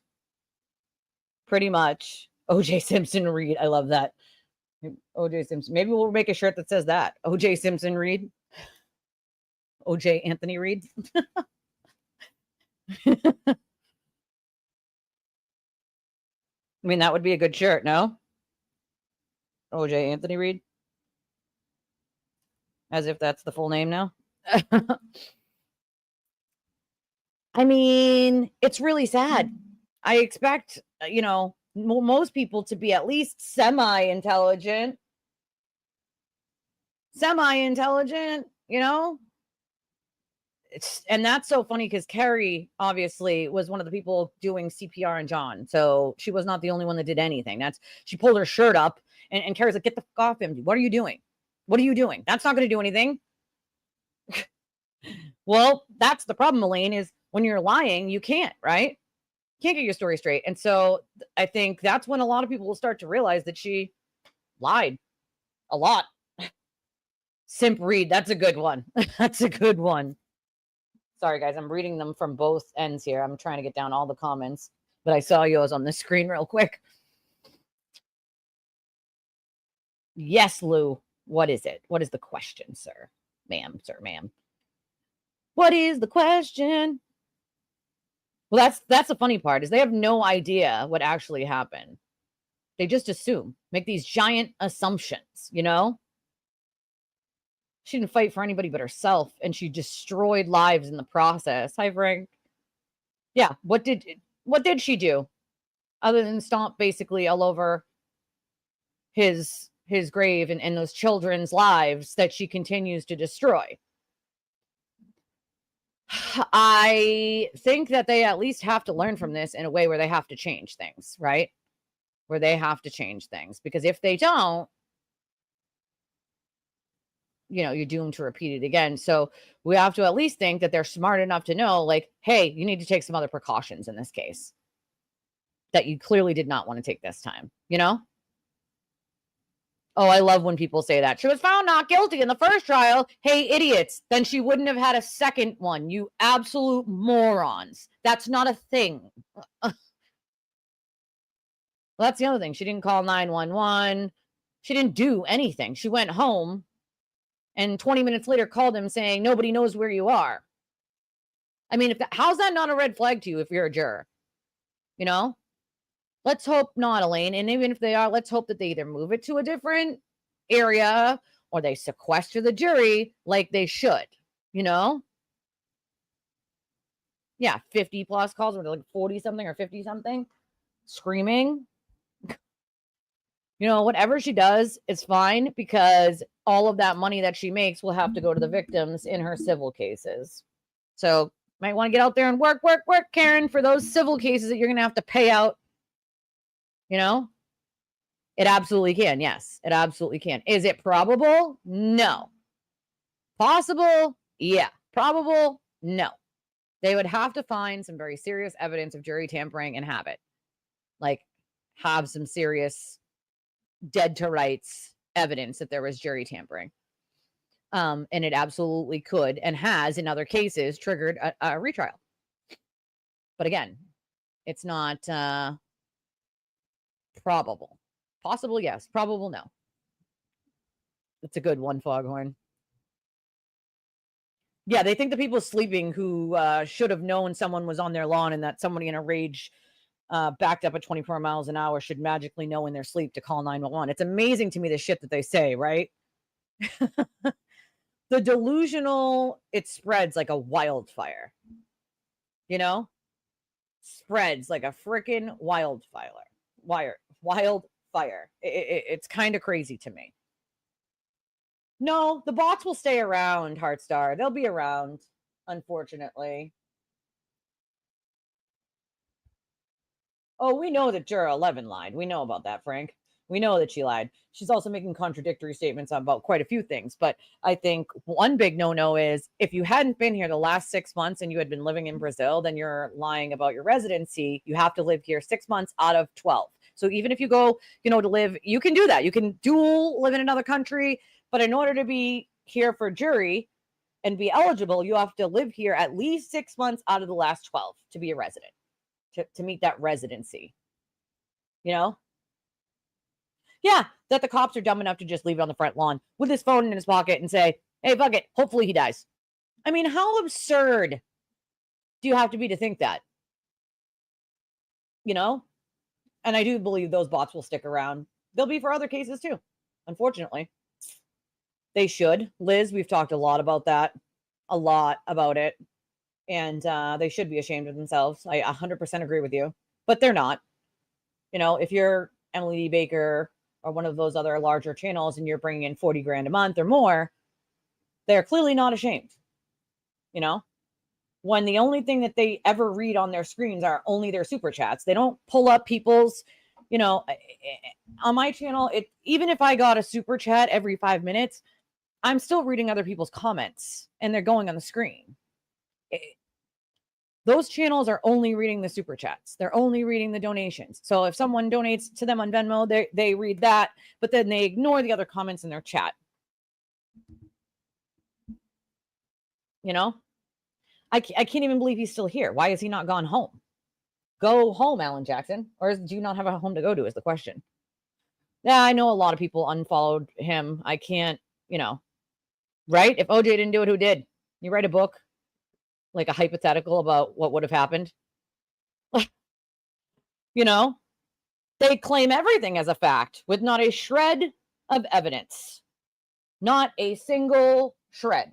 Yet they claim it as if it is a fact. I do not believe for 1 second that they didn't go on social media. People that young, no way. There's no chance. I said that during the entire trial. So all of you are looking the judge in her eyes and saying, nope, we didn't see anything on social media. Nope, we didn't see anything on the news. Come on, stop. It's just sad. I expected more from some of the law tubers because I guess, at least in my, my mind, like you have a duty, if you have that kind of knowledge, to sort of give it to other people, right? And so they can understand trials better, whether it's the motions in limine or, give that information to other people so they understand how a trial works and that they can navigate the criminal justice system, because you were able to give them information for them to look into it themselves.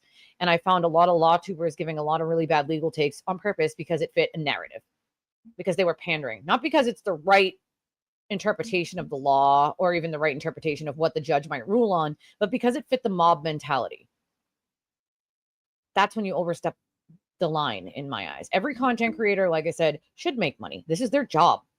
They should. I'm not saying that they shouldn't. Of course they should. It is our jobs to bring content and to be paid for that content. Okay.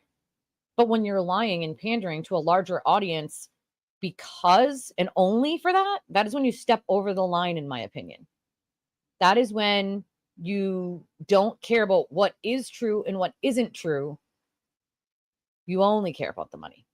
And then you've lost yourself and probably the reason that you started the channel to begin with, in my eyes. Nobody at a small channel starts just for money because that's not what it's going to bring in. It takes a lot of hard work and a lot of consistency to just grow a little, never mind a lot, I think it should have been moved. They should have been sequestered, but I've also been saying that since the first trial, I agree. This is a whole nother level, It's just really sad that that's, a lot of people I know did some clean outs of their subscription. I probably need to do some from a long time ago too, as well, myself, My heart breaks for them as well. I've had a lot of conversations with a lot of the people, that have been involved in this whole thing in the last couple of days, and I can tell you that their hearts are broken. They're sad. They feel like the justice system failed them, and I don't blame them, but that they're not giving up, and that there's still justice to be had, especially when it comes to civil suits and the very dangerous cult mentality of the sewer turtle and his lies. That's a huge problem. He just had to give up the passwords to his phones recently, so they're going through his phones now, all of his devices now. And if I was him, I'd be wearing adult Depends, shitting myself.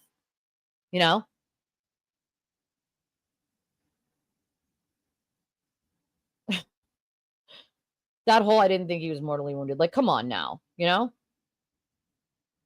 Yeah, we know that she lied. I mean, she's made a lot of contradictory statements. We've learned a lot about her in the last couple of days. Melanie Little is probably one of the dumbest people I've ever come across in my life. If she ever practiced law, she clearly only practiced civil and never touched criminal. Probably after she took the bar, she forgot all about how it works, because some of the stuff that she said was just stupidity at its finest. That's the thing. Did they not watch the clips? How? Did you just ignore everything that was said in said clips?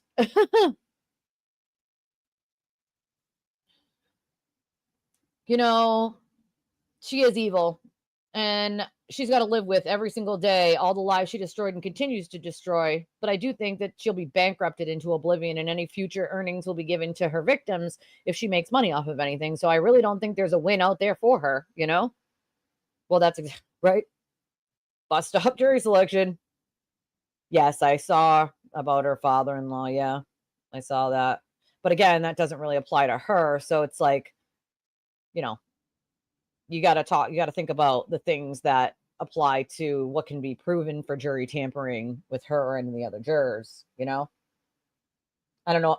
Anybody who saves the clips helped Karen is a lunatic in my book. Hey, Leah. Oh, yes, I remember that happened to you. That was awful. Yep, you have to be here 6 out of 12 months. Didn't she move to Massachusetts from California? Who? Karen? No, she's been here. Oh, you're talking about the juror. Brazil. She keeps going back and forth. California, Brazil, Massachusetts, Brazil. So I don't know. She's got a lot of contradictory statements about herself too, though. It's extremely dangerous. It's extremely dangerous. We're talking about these people, and I knew they would move right on over to a case like Sandra Birchmore, which I've been saying for a while, or a case like Bryan Kohberger, where they move on over there, they bring more innocence fraud, and they try to bring that mob into something else. And, I've been saying, at the end of this trial, that I thought that they would jump right back onto Sandra Birchmore and some of these other cases. And lo and behold, I was doing members only last night, and I was setting up, and I just hit the button. And I look over on my screen at the front of, because I have two screens here, so on the front of YouTube, and lo and behold, one of these grifting assholes is literally doing Sandra Birchmore. And I'm like, I can't make this shit up. Like, you can't make this shit up. You can't, Like, that's all she's going to have is a bottle, and she's not supposed to be drinking anyway right now. So, I mean, it's definitely a tricky thing. It's not probable, that's for sure. Possible, yes. Probable, no. No. Unless they have some bombshell, It's amazing to me, some of the stuff people will themselves to believe because a mob allowed them to, Yeah, like he lost his shoe, but he still went in the house. He just hip-hopped in there without his shoe. There's a lot of holes in their explanations. They don't make sense. They're saying, oh, there's a lot of holes in the investigation. Where? Yet none of them can say where. Where? Where? They're literally like drones, Leon. Literally like drones, just droning on and on, free Karen Reed talking points. It was amazing to me. I'm like, if this doesn't show you exactly how mob mentality works, then I don't know what's going to show you at that point. It's propaganda, and it's been fed to people for 3+ years. I mean, it's just sad. I mean, obviously we don't have proof of that, but I do think something shady is going on between her and Alan Jackson for sure. And if I'm his wife, no wonder why I stopped wearing my wedding ring at some point. She's got to live with that every day. Not that she gives a shit, right? Because narcissists don't usually care, which is why the sewer turtle doesn't care about most of the stuff that he does. But if you're thinking about it, right, you're thinking about all the stuff that these people consistently have spewed, right? And at some point, even if she doesn't care, even if she's a narcissist who doesn't give a shit, there are going to be effects for the rest of her life. The civil cases will go on for years, and she will lose them. She will not win them. She will lose them. And those will drag out for quite some time. So even if her mob pays for that, any money she makes is going to go towards her victims. She can claim bankruptcy all she wants. She could try to hide money, but the government will look. They will seize it. They will take it back. They will give it to the victims. Well, there's a lot of that. I would love to know ultimately how much some of these YouTubers were paid for this. I do think that there's a special place in hell for some of these people for sure. Well, eventually, as time goes on and people start to see the depositions where she has to actually answer questions and she can't plead the fifth in a civil, they're going to say, wait a second, her answers here don't match up with what her team has been screaming for years. And I think only then is when they're going to realize, hey, crap, we were lied to.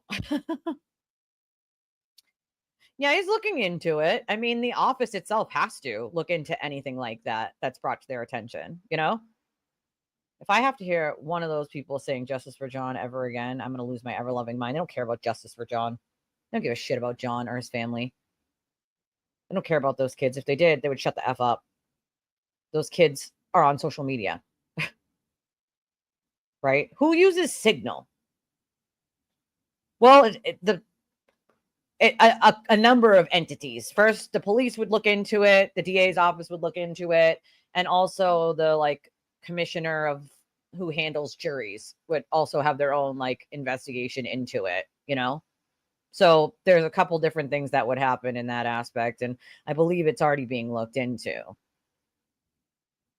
It's just sad. That makes me sad because I want to believe that there are people out there who just want to give the right information, that they want to educate people, they want to make a difference. But I feel like at least what I've seen in this case with these law tubers has been really disheartening.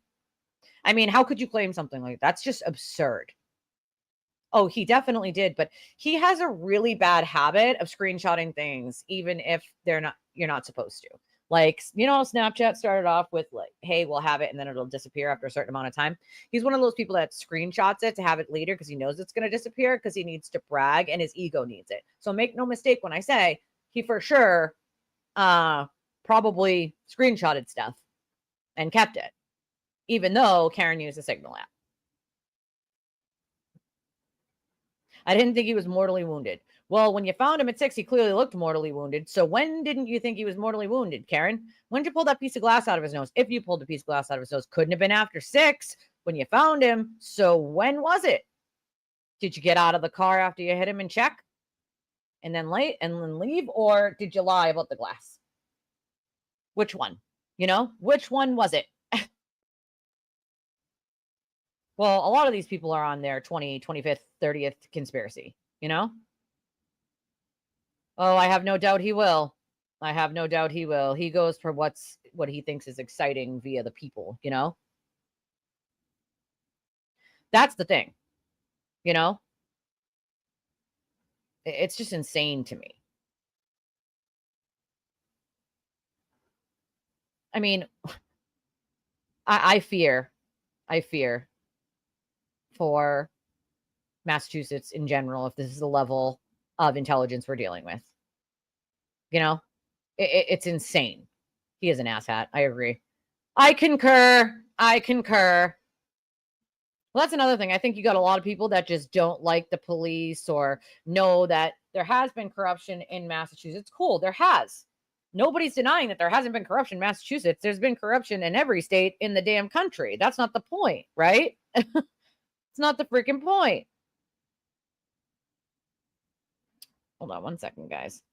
I have a donation that I want to read real quick. It's the first one of the stream. And it's from Diane. Thank you, Diane. And she sends $10 and says, I wonder if any of the jurors use the Signal app when they downloaded it. Would be interesting, though likely impossible to determine this information. I do believe that someone made contact with them or family members of theirs. It's a very real possibility. The problem is you wouldn't have the authority. Nobody would have the authority, really, to go and look at that, to go and get that information. That's half the problem, Yeah, whack that troll.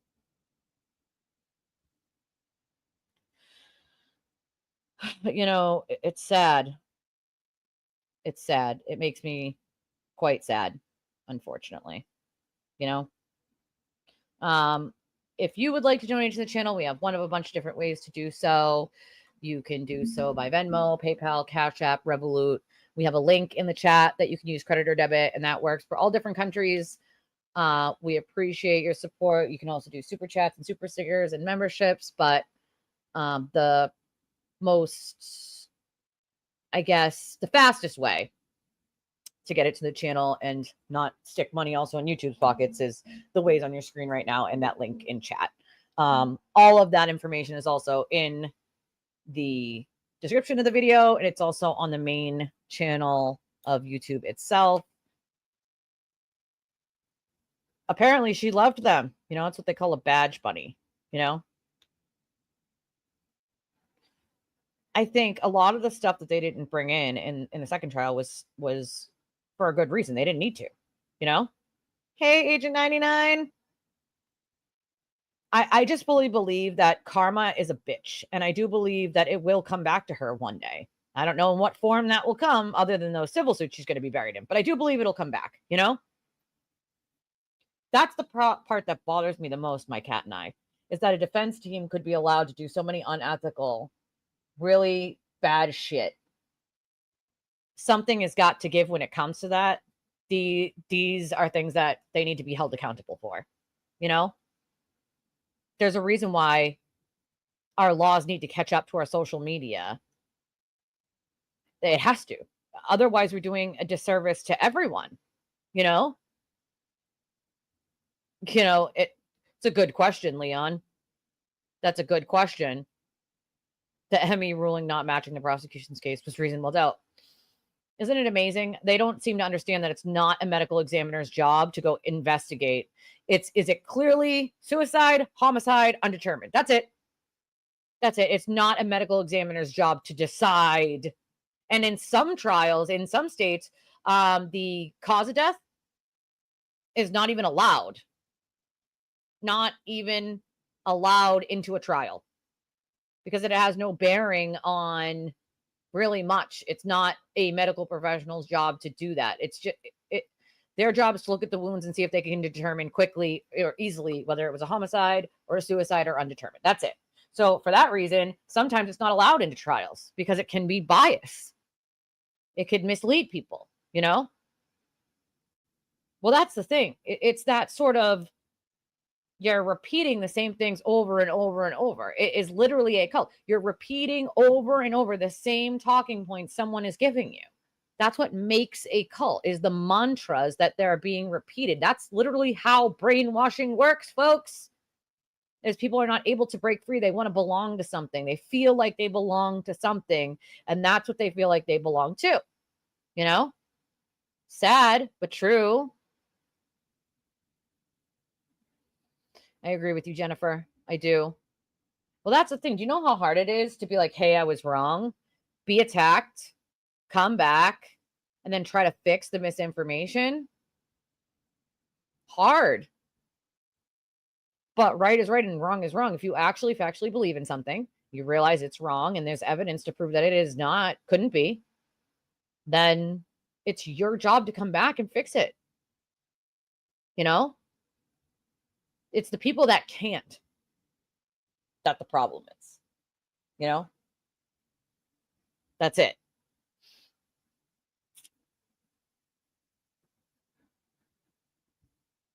it's just sad, you know? Law and Lumber. I don't think I heard of that one before. I noticed the DUI guy changed his channel name. It's not DUI guy anymore. Sad.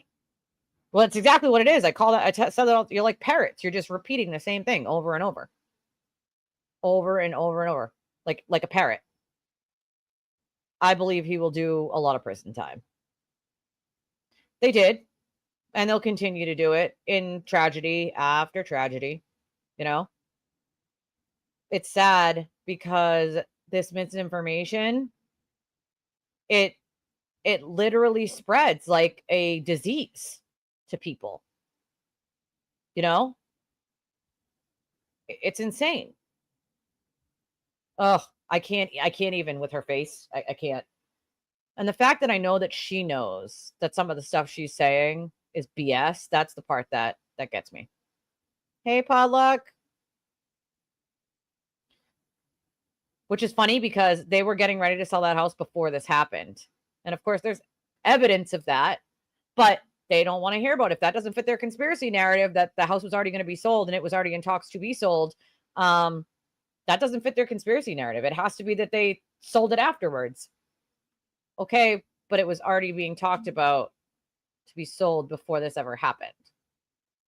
So because they sold their house, it means they helped with a vast cover up that would include 50 or more people. Because again, for that conspiracy to work, at least 50 or more people would have to be involved. And I love when they're like, no, it doesn't mean 50 or more people have to. Yes, it does. That's exactly what it means. It means 50 or more people would have to be involved for that to work. You know? Me too, Agent 99, especially ones that have not a shred of evidence to go with them. That's okay, my friend. Yeah, I watch Pat Brown sometimes. I watch her stuff sometimes. I really haven't had time lately with all the medical and my family and things like that. So, but I do watch her stuff. I watched the first thing she did on this. Thought it was a good show. She did a great job. That's half the problem, right? A lot of the stuff that's allowed shouldn't be allowed. And it is. Like, why don't we allow cameras in federal court in the United States? No cameras in federal court. And in some states, they don't allow it, right? Why are we allowing certain things that are clearly going to bias a jury, especially a mob standing right outside a courthouse? I mean, come on. You can't say that that's not going to somehow, some way affect a jury, you know? Well, that's the thing, right? If these people told them a purple space alien had a part in this, they would spread that a purple space alien did. They would find pictures and add a purple hue and say, look, there's the purple. It's definitely a purple space alien. They would make it go around what they wanted it to be, no matter what they had to do to get there. That's the sad part. That is the sad part.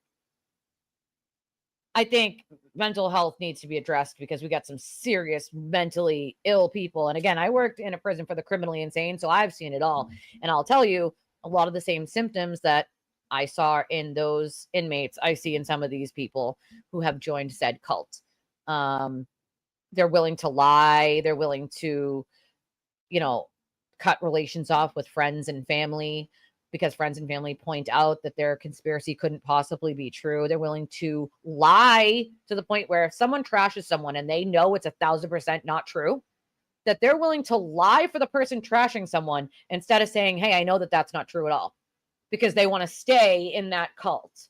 That's sad. That is sad. That is very, very sad. That is very sad. You would hope so, Jennifer, but I don't think they will. I do think that there should be some serious, there needs to be something that you can't be on a jury unless this, and this. You have to be intelligent enough to be on a jury, first of all. I'm kidding you not when I say there should be a goddamn IQ test.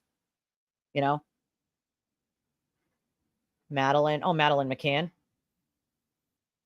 I don't believe her family killed her. I think we know who did at this point. There was a guy.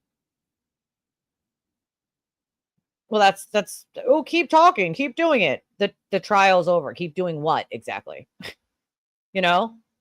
It just isn't, right? It just isn't. What have you heard, Potluck? Yeah, that's also my opinion. Of course. I don't know. I mean, again, Hank probably had to sign a contract with the Norfolk District Attorney's Office. Maybe there's a thing in there that says that he can't speak for however long or whatever. You never know. I mean, Hank's a good guy. And so if he's not speaking, it's for a reason. It's for a reason. I mean, it's insane, Besties was here somewhere. Anna, I don't think I've seen yet. Well, she does. She's got to face something greater than herself one day. It's insane. It's insane. Oh, doctors have misdiagnosed my daughter for years. They misdiagnosed her because her disease didn't exist. That's why. Less than 191 people on planet Earth have her disease, and not in this country, on planet Earth. And so there are many doctors that don't even know what my daughter's disease is. There's only 2 doctors that study it in a lab. What does that tell you? Yeah, she really likes that jury because clearly she could tell they were,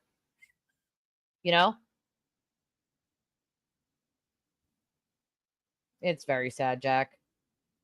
But we have other cases that we are moving on to. Make no mistake, we're not going to, let this go or stand. We're still going to fight the good fight.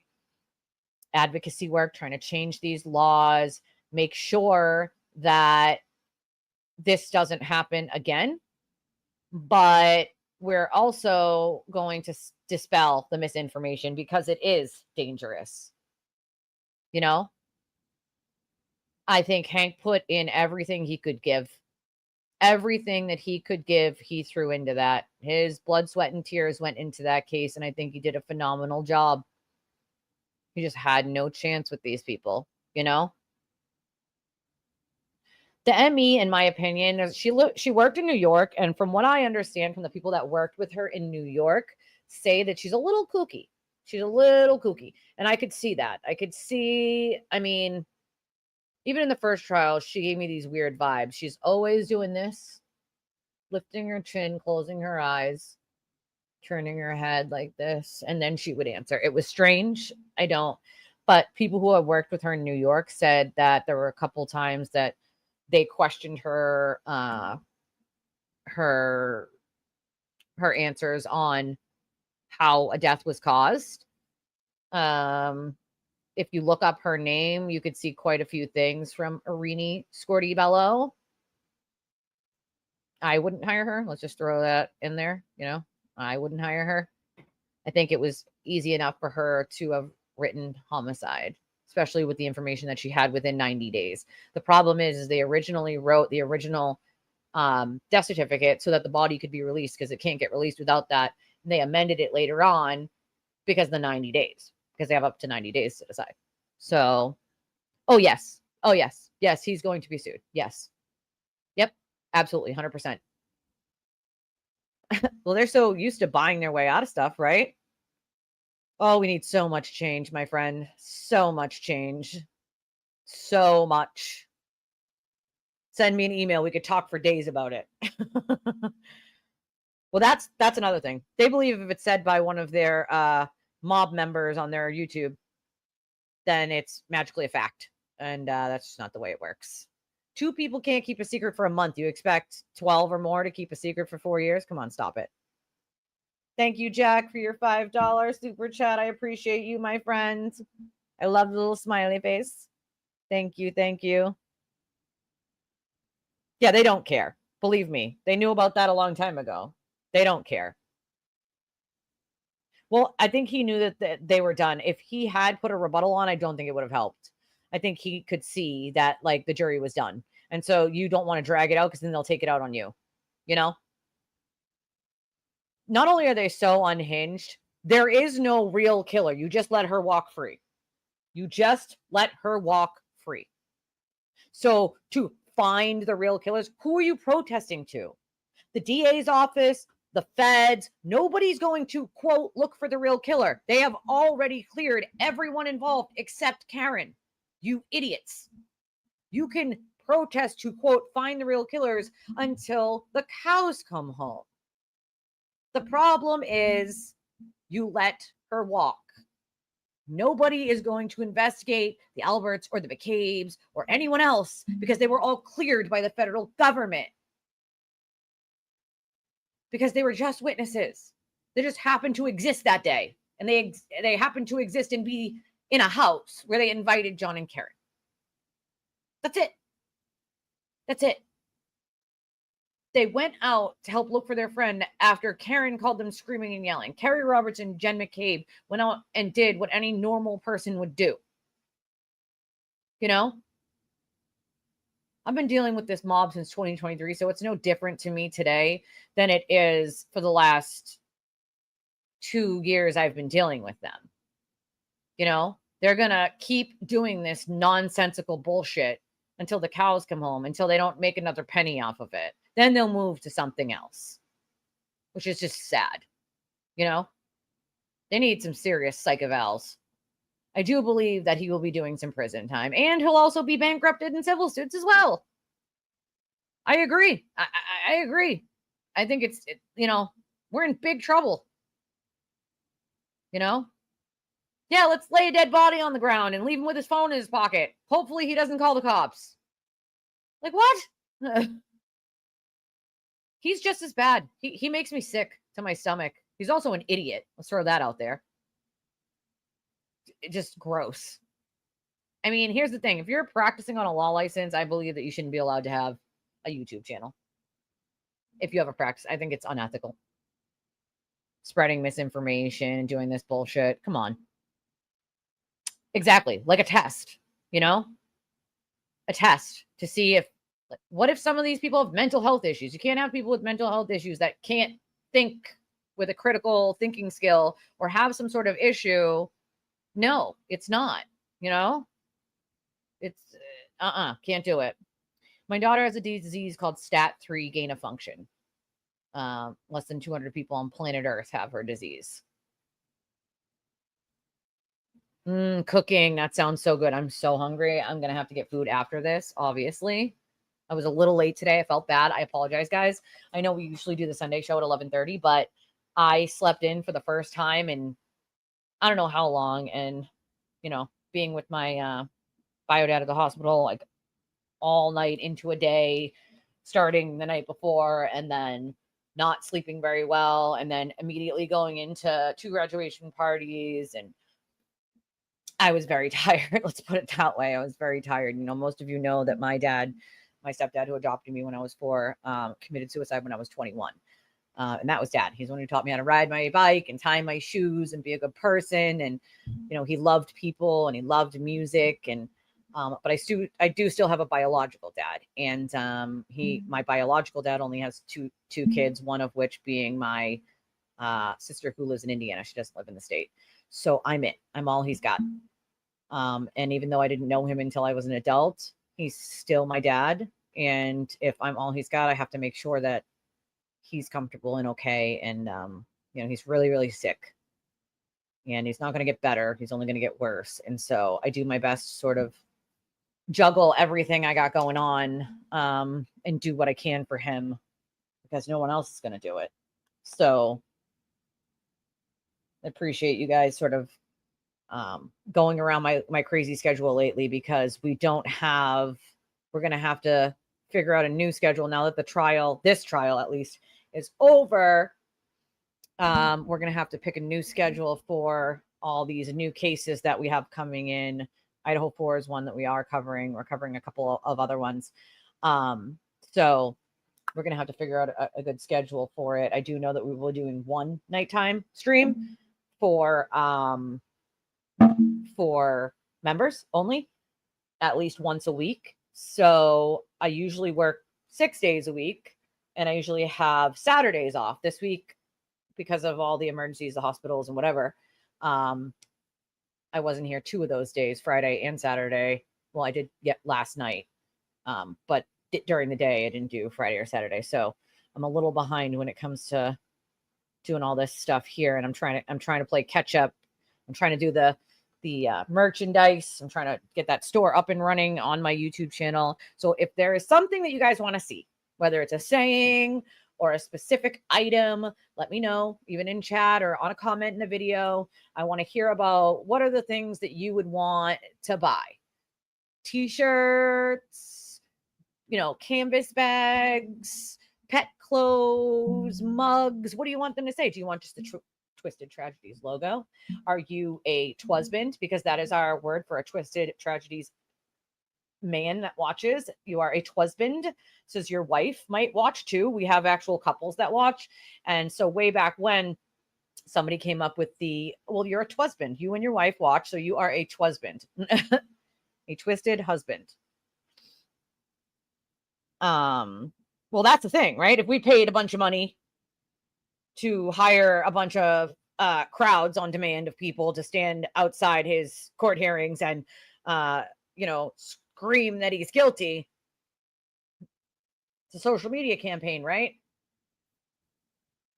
I mean, if that works, hey, I'll do it for free. I'll start working the corners. I love you guys. I love you guys. You guys are the greatest. Big turd. That would be a great sign. I'm not going to lie. Has anyone thought that no one knew about the jury conflicts? I think they can only do so much. They're only allowed to do so much. So if certain things weren't disclosed to them, they wouldn't know about it. That's the problem. This is why I say we can't keep doing this on the honor system. Just doesn't work. No one's going to be honest, especially in a high profile trial like this. But this is also why sequestering a freaking jury is supposed to be an option, folks. Oh, they clearly went home and Googled that. That's very clear. That's very clear. That's a very real possibility. She could be. I have no idea if she will or won't be, but I mean, it is definitely a possibility. They should. A mental health test, an intelligence test, something, anything, because I mean, come on. I agree with you on this, Liz.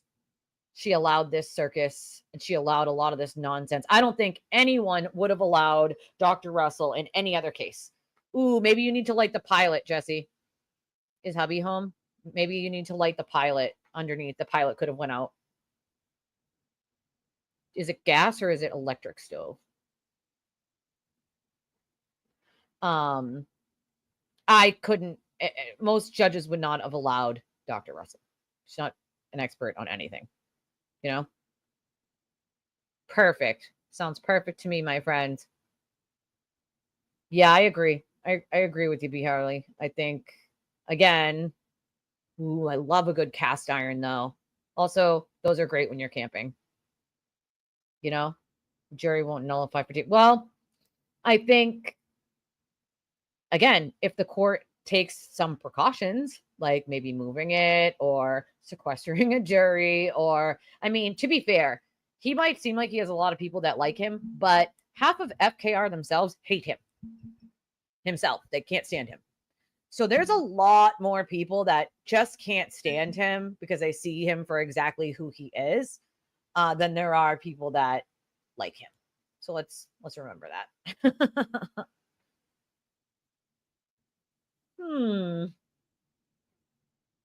Yeah, I got to get another AC from my house too. I hear you, my friend. You want to know why? Because it's that high heat that we've been having the last 2 days. It's hot. Makes things break. I'm telling you. Besties is here. Better late than never, says. What happened to the protesters' order to stay in section down the street? It's a good question. I don't know what lifted it or why they were then allowed to move in front of the courthouse. Because once again, there was a buffer zone, and that would include all the way until the case is over. So I'm not understanding why they allowed these people that close. It is sick. And they do need to change the court system. I think it needs to be changed quite a bit. Quite a bit. Yeah, Ashley on the weekends does her own stuff. So she's got stuff she does on the weekend. So I know where she's at. It's just sad. Someone died, you know? I do have a lot on my plate. I do. On top of that, I deal with, my dad and my daughter, and I got a little too, and it's a lot. Good. I hope she does have a hard time after the verdict, but she's still staying in a hotel. So how hard of a time could she actually be having? Me. I couldn't watch that. I had to, stuff it down, which is why I got off shortly thereafter, because it was just too sad for me to sit there and deal with. I had to go, because looking at that is completely ignoring ignoring the fact that a family and children have lost their loved one, and you're screaming in the street like it's a circus. What's wrong with you people? This isn't a, Super Bowl. Patriots didn't just win a Super Bowl. You know what I mean? Yeah, taking herself out. She's the trash. She is the trash, Jezebel. Like, exactly. Why did she personally take that trash out? What was in those boxes? Also, after it goes in the trash, it's public now. Once it's in the trash, it's no longer yours. Anybody could have dumpster dived right into there to see what was in those boxes. Just saying. If I was that paparazzi outside, I might have. What's so important that you yourself need to take it out? I don't know. Probably stuff she didn't want looked at, for sure. It should have.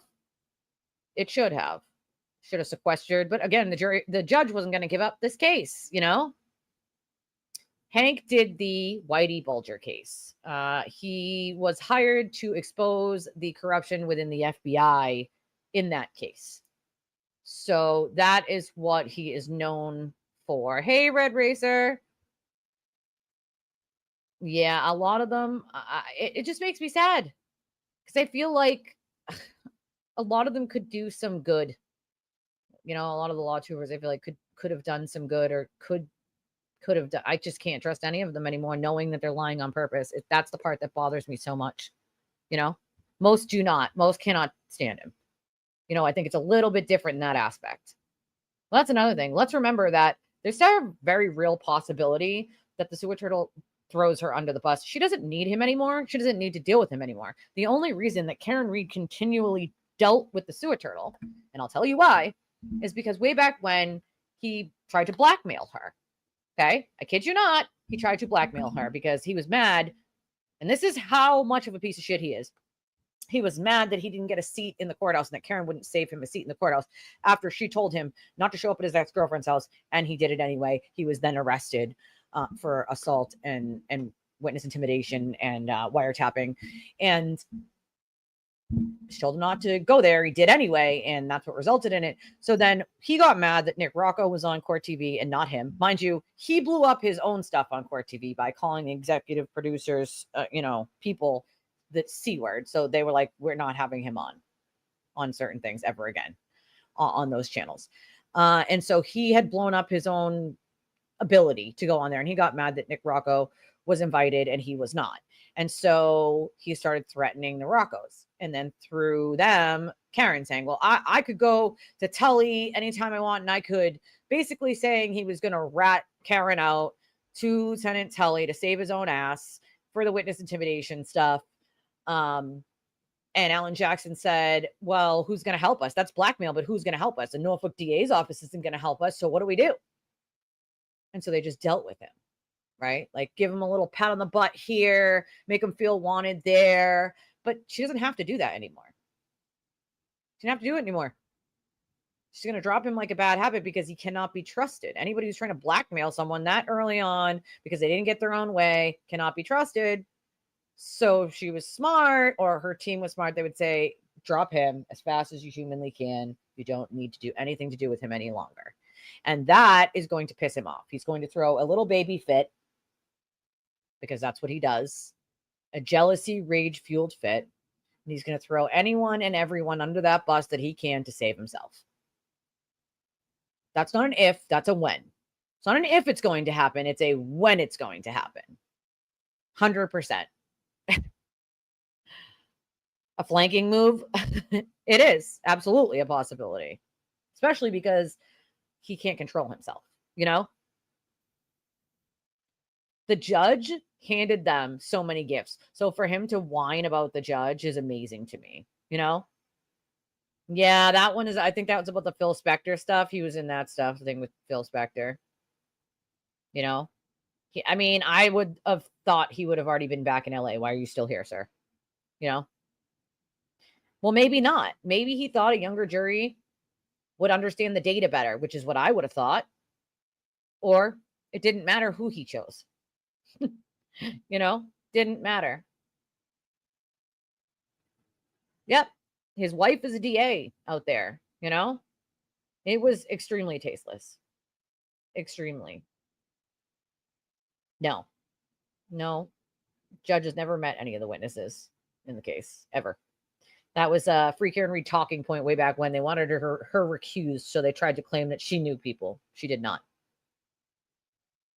They cried because her Cape House is on like Airbnb or something, and Sean McCabe made a comment like, "Whose house do you think I'm going to bury you under?" Said to the sewer turtle, Auntie Bev's Seaside Cottage. He was being snarky, obviously, and they took that, tried to bring it to court, and say she knows these people. That's not only absurd, but not true. Oh, they know where this corruption comes from, but it's like, oh, him, obviously him. They tolerated him for a long time, but they don't have to tolerate him anymore. And that's where the cookie crumbles, my friends. That's where the cookie crumbles. You know, she hit John. First, she told people she didn't reverse the car. Remember? In the first trial, she told the media, I didn't reverse that car. In the second trial, when they came at her and they were like, Karen, did you reverse that car 24 miles an hour? Her answer was simple. The data is the data. So you did reverse the car at 24 miles an hour. Funny, because in the first trial, you said you didn't reverse that car. How they don't figure out she's lying? I don't know. Well, that's because she wasn't found guilty. If she was found guilty, then I believe the judge probably would have said something right then and there. But because she wasn't found guilty on those bigger charges, I think she needs to just refer it to the BBL. Although some of the stuff is automatic anyway. But, well, believe me, I've had a long time to think about a lot of different possibilities here, my friend. Yes, the BBO is already, it's an automatic because they lied to the court and the judge found that they did it willingly and knowingly and a multitude of times. So they're already looking into that.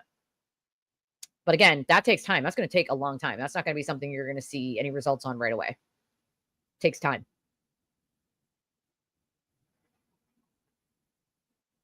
I think one of them did.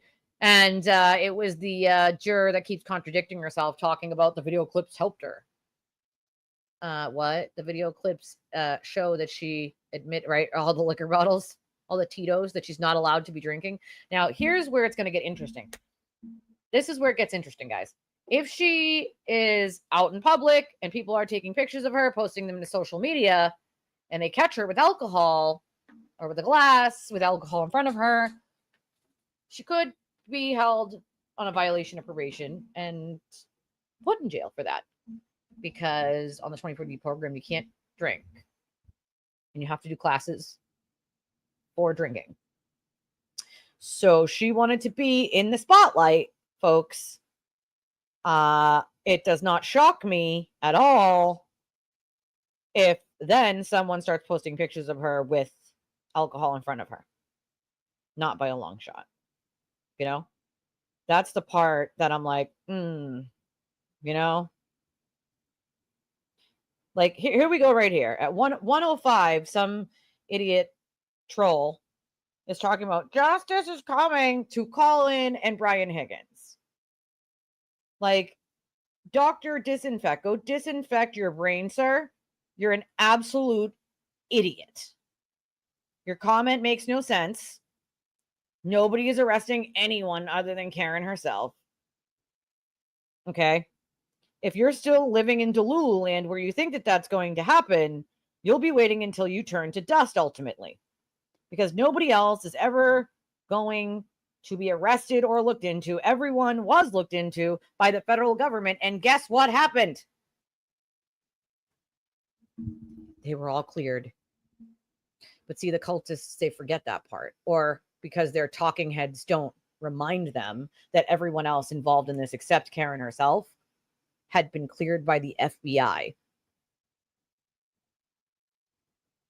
Just saying. I do believe that they owe the family an apology. You know? Me too, Brittany. They owe the family a friggin' apology. The FBI could have killed some of this nonsensical bullshit conspiracy theory with, I don't know, maybe possibly making a statement. Yes, it's against said policy, but it's also against the policy to start investigating a clear DUI murder with nonsensical conspiracy theories because you're doing a favor for someone. Shame on Josh Levy. Shame on him. The U.S. Attorney's Office owes all these people an apology. It's not good enough to have just cleared them of any wrongdoing or anything suspicious or shady, including the cops, because they were all cleared, all of them. That's not good enough. You guys helped fuel that conspiracy theory with the actions, the inappropriate actions of Josh Levy. Doing a favor for his bud. It's unacceptable. It's unacceptable. They bear some of the burden here. And whether it's against your policy or not, an exception should have been made. It's not against the law. It's against a policy. Break your goddamn policy and fix part of the conspiracy that you helped fuel with the inappropriate actions of Joshua Levy. Like, come on. It's absolutely deplorable. You know? So silly. Well, that's the thing. If she gets caught with alcohol, it's against the probation. It'll be a probation violation. You know? I loved the comments that people were like, this is a picture of her taking the trash out. This is stalking. This is harassment. I'm like, oh, I'm sorry. Are you saying that taking a picture of a public figure as she made herself is stalking and harassment? But you guys have no problem with them doing it to the Alberts and the McCabe's and, you know, any of the other people, the Proctors, anybody else, the way there's not a single shred of evidence they've done anything wrong or anything inappropriate or anything like that, but you have no problem whatsoever literally harassing and following them around in real life and cyber stalking them. You got no problem doing any of that. That's not stalking and harassment, but it's stalking and harassment to take a picture of Karen in public outside a dumpster, outside her hotel. That's stalking and harassment. I mean, do you hear yourselves, cult? Do you hear yourselves when you say this shit? Do you? It's amazing to me that they actually say this stuff. They're the most hypocritical pieces of vile crap I've ever seen in my entire life. It's harassment. It's harassment. This is stalking. No, A, it's not. She's a public figure.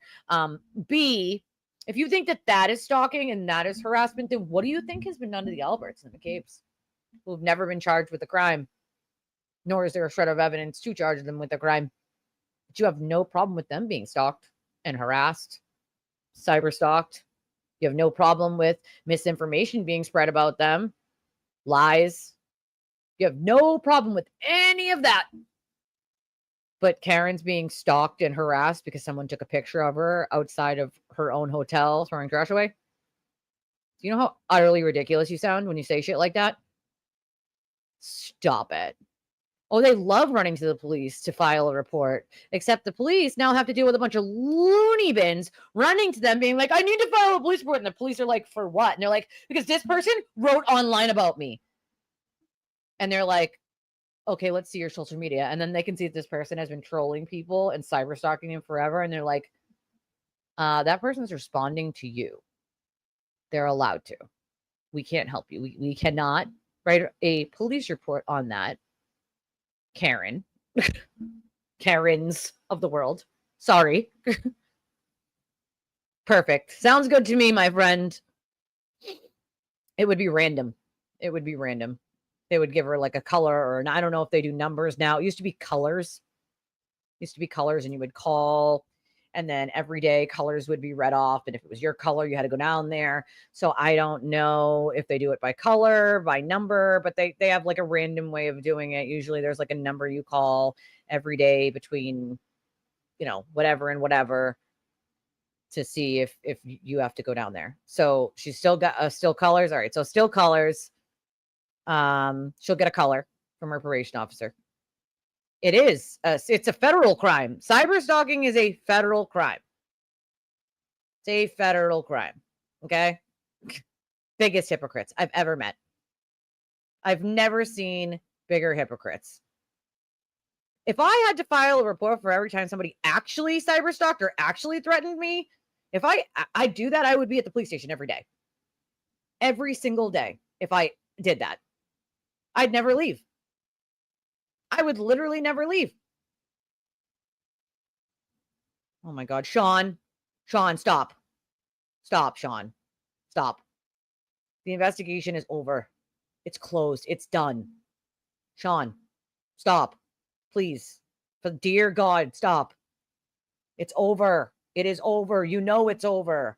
It's been over. That investigation has been closed for quite some time. My friend, please. Stop feeding nonsense. No, that's a fact. Most of Free Karen Read is female. That's not speculative. That's a fact. You think it seems ridiculous? I think it seems ridiculous that a bunch of middle-aged women act like that too. Thank you. Appreciate that. Thank you for agreeing with me. They do live in a fantasy. Right. Higgins is about to flip still. FBI's coming, same shit they've been saying for years, nobody would know how often. That depends on the color. They have colors that are tested 3 times a week or more. Then they have colors that go like once a month. It's all random.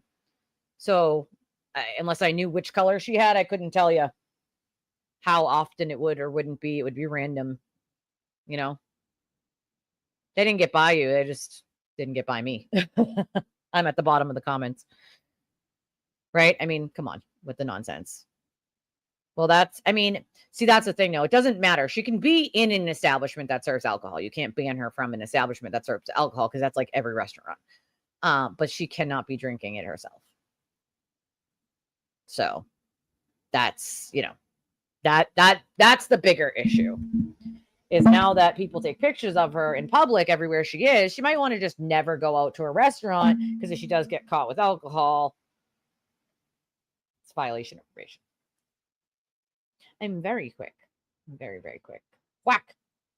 To sit there and say something as stupid as, why do you think that most of Free Karen Read is women?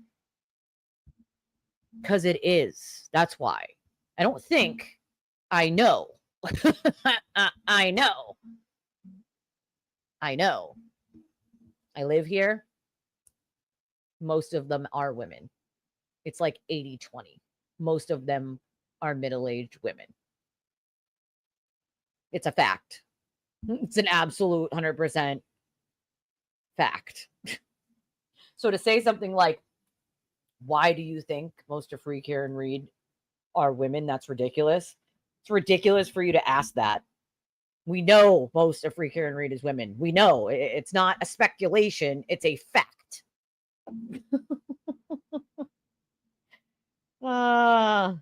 Amazing to me. Right? Do you want your husband around that lunatic?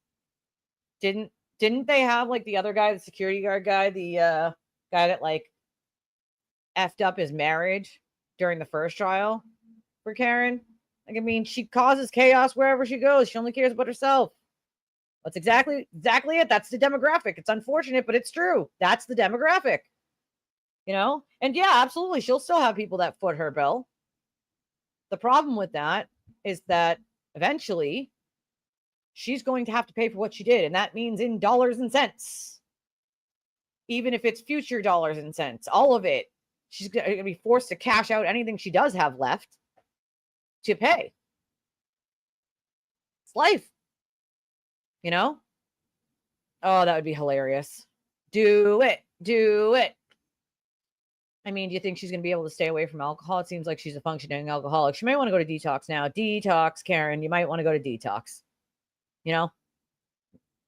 I like myself a good bacon grilled cheese. Bacon grilled cheese, so good. But you got to actually like crumble the bacon. You got to make it nice and crispy, and then you crumble the bacon into tiny little pieces, and then you put that all on. Oh, so good. So good. Oh, really? Yeah, no, you can hear. You can absolutely hear. Because you can't ban them from every establishment that serves alcohol, because you'd be banning them from every restaurant. You can't do that. That's the constitutional issue. So she's allowed to go into places that serve alcohol. She just can't drink alcohol herself. So that's interesting, though. I wonder how they get away with that. That's a constitutional issue. Definitely. Yeah. Well, I mean, it's a possibility. It's a possibility. I always thought that maybe they were sitting on that witness intimidation stuff. And yes, the first time around, they got no true bill. But after that, a lot more evidence came to light. And they didn't have that when they went for it the first time. They can always go again. And I do believe that, in my eyes, they chose not to do anything with it until they had even more evidence that they could go and get a true bill with. So, oh yeah, bacon. Bacon is amazing. Right? I would, if I was her, check into it. I mean, she'd get a lot of blowback, but hey, inpatient. I mean, let's get real. She's a non-functioning, I wouldn't even call her functioning, alcoholic. If you're still drinking through your trial and you're still answering questions in interviews, like, I can't wait so I can go have a drink. How brain dead do you have to be to make a comment like that when you're on trial for murder with DUI? No lack of the lack of self-awareness is amazing. It's amazing. But that applies to a lot of these people, not just her. A lot of these people have a lack of self-awareness, Well, remember, he was only the special prosecutor, guys. So there's a very real possibility that Hank is done here. And he doesn't work in the Norfolk District Attorney's Office. He was only hired as a special prosecutor for this case.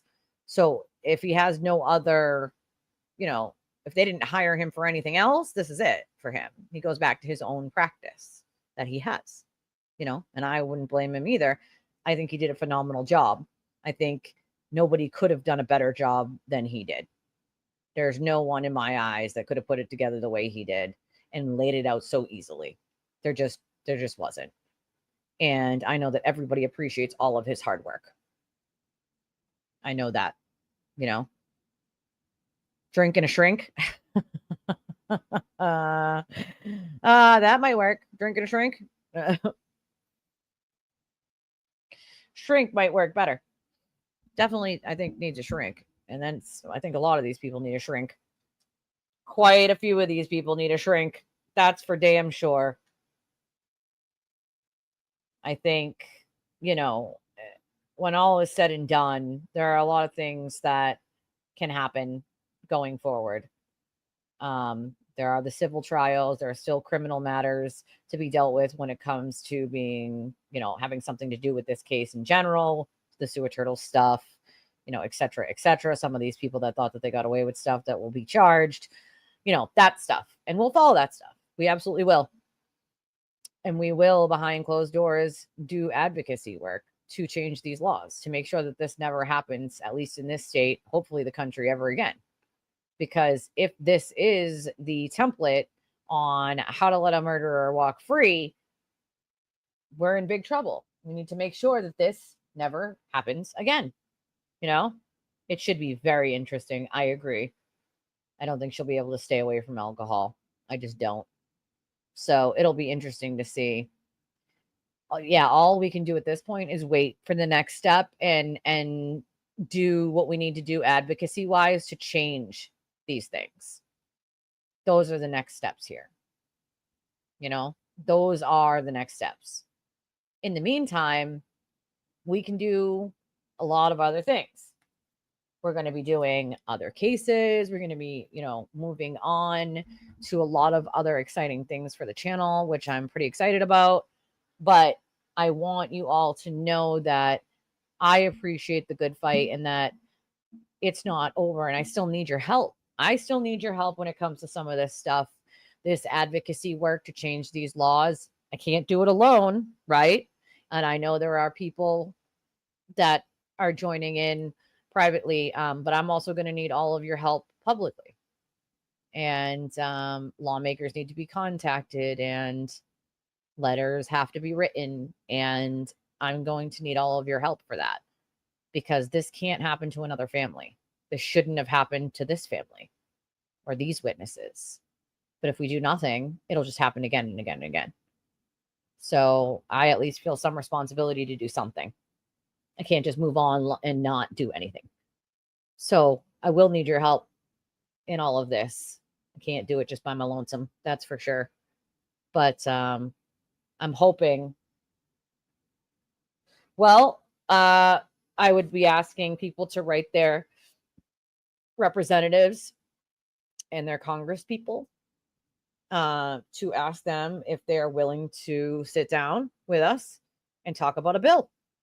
You know, that's another thing. No mobs outside the courthouse where the jury is trying to be, doing their job and deliberate. That should just never happen. And I do think that there needs to be some serious vetting for juries going forward. It can't just be on the honor system anymore. People lie. It just can't. We have to catch up to social media. Our laws need to catch up on making sure that victims' rights and witnesses are kept safe from cyber harassment and cyber stalking and criminal intent, criminal harassment, even if it's using the internet to do so. And there needs to be some language in dog whistles, because dog whistles are threats without making the direct threat. It's a way to incite other people to do things that you don't yourself want to do. So you can just put your hands up and say, I have no accountability in that. I didn't tell them to do it. Wink, wink, nod, nod. Red or blue, doesn't matter. Doesn't matter what color they are. Some of them will be willing to listen and work with us. A bill is what is written before something becomes law. A bill is written, it goes through, to the House and then Congress, and then, approved, denied, changed sometimes, and then written into law. So the first step is a bill. First step is a bill. Writing a bill to address some of these issues, including victims' rights, witness intimidation issues, witness rights, keeping them safe, and issues like cyber stalking, criminal harassment, especially using things like social media and fake accounts, and being held responsible and accountable, and not giving the police anymore that sort of, we took away. Back in the day, we had this thing where, they could choose whether to arrest somebody in a domestic violence issue or not. Now it's not an option anymore, because we gave the police the discretion and they didn't use it properly. So we took it away and said, someone has to be arrested for this. So if you're going to a domestic violence call, someone's getting arrested. And so that same thing needs to happen here when it comes to criminal harassment and cyber stalking and using fake accounts to endlessly harass people, and using dog whistles to incite mobs of online people to do your dirty work. Those things need to be addressed. Those things are criminal, and they can't be allowed to just keep happening. Otherwise, it'll happen over and over and over and over and over and over again. It's just gross.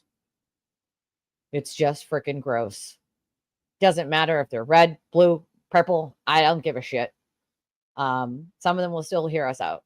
And the first step is talking to them and trying to get a bill. Listen, I've testified in front of lawmakers dozens of times for different issues: homelessness, addiction issues, medical, rare disease issues. The list goes on and on. Mental health issues, trying to get addiction medications into the prison, getting correct medical care into the prison, especially for people who are like pretrial and not been found guilty of anything, or there for petty drug crimes, things of that nature. If you have people with real serious medical issues that are not being taken care of, and they end up back on the street with their medical not taken care of, deteriorating because it wasn't taken care of when they were there, right? Bacon and twisted tragedies. That sounds good to me. I love bacon. But my point is to start the process, you got to start asking your lawmakers if they're willing to sit down with some of us and have a conversation, whether it's Zoom, Doesn't matter. Doesn't matter. Zoom is good, right? Zoom is good. However they're willing to do it, they're willing to do it. We need to have a real conversation about what needs to happen and how we can write a bill to make it happen, how we can get a bill passed, and how we can protect the rights of people and the safety of people. At the same time, making sure that the laws and the things that have to do with our juries and things of that nature catch up to the digital age, because they just have not. And we can't just keep ignoring it. Something's got to give. And I think real life experiences of people who have been affected by this, including myself, really puts a face and a name to the things people have gone through. And once you show them that there are real humans being hurt by this, and I think there are other families that would be willing, who have dealt with this kind of harassment all over the country, that would be willing to help out for sure. So I'm going to need all of you guys' help, because I can't do it alone, just as one human, right? Wouldn't get very far. I mean, I've done it for a long time, and it always takes a big group of people to get it done. So I'm going to end this. I'm going to go eat something because I am starving like a hostage. Today is Sunday, so I will see you all tomorrow. Probably not until about 10:30 tomorrow morning instead of 9:30, because there's no trial. That starts in August, but we're going to be starting to cover some of the pretrial stuff that had happened and go over some of it just to catch everybody up on the case itself. It doesn't, they start jury selection, I think June 30th on that one. But there's other cases that we have to catch people up on. You know, we gotta get into the groove of this stuff and make sure that everyone's caught up on the cases, and so that they know what's happening when it's happening, you know? So I will see you guys definitely at 10:30 tomorrow morning. Do me a favor on your way out, hit the like button, hit the subscribe button if you can.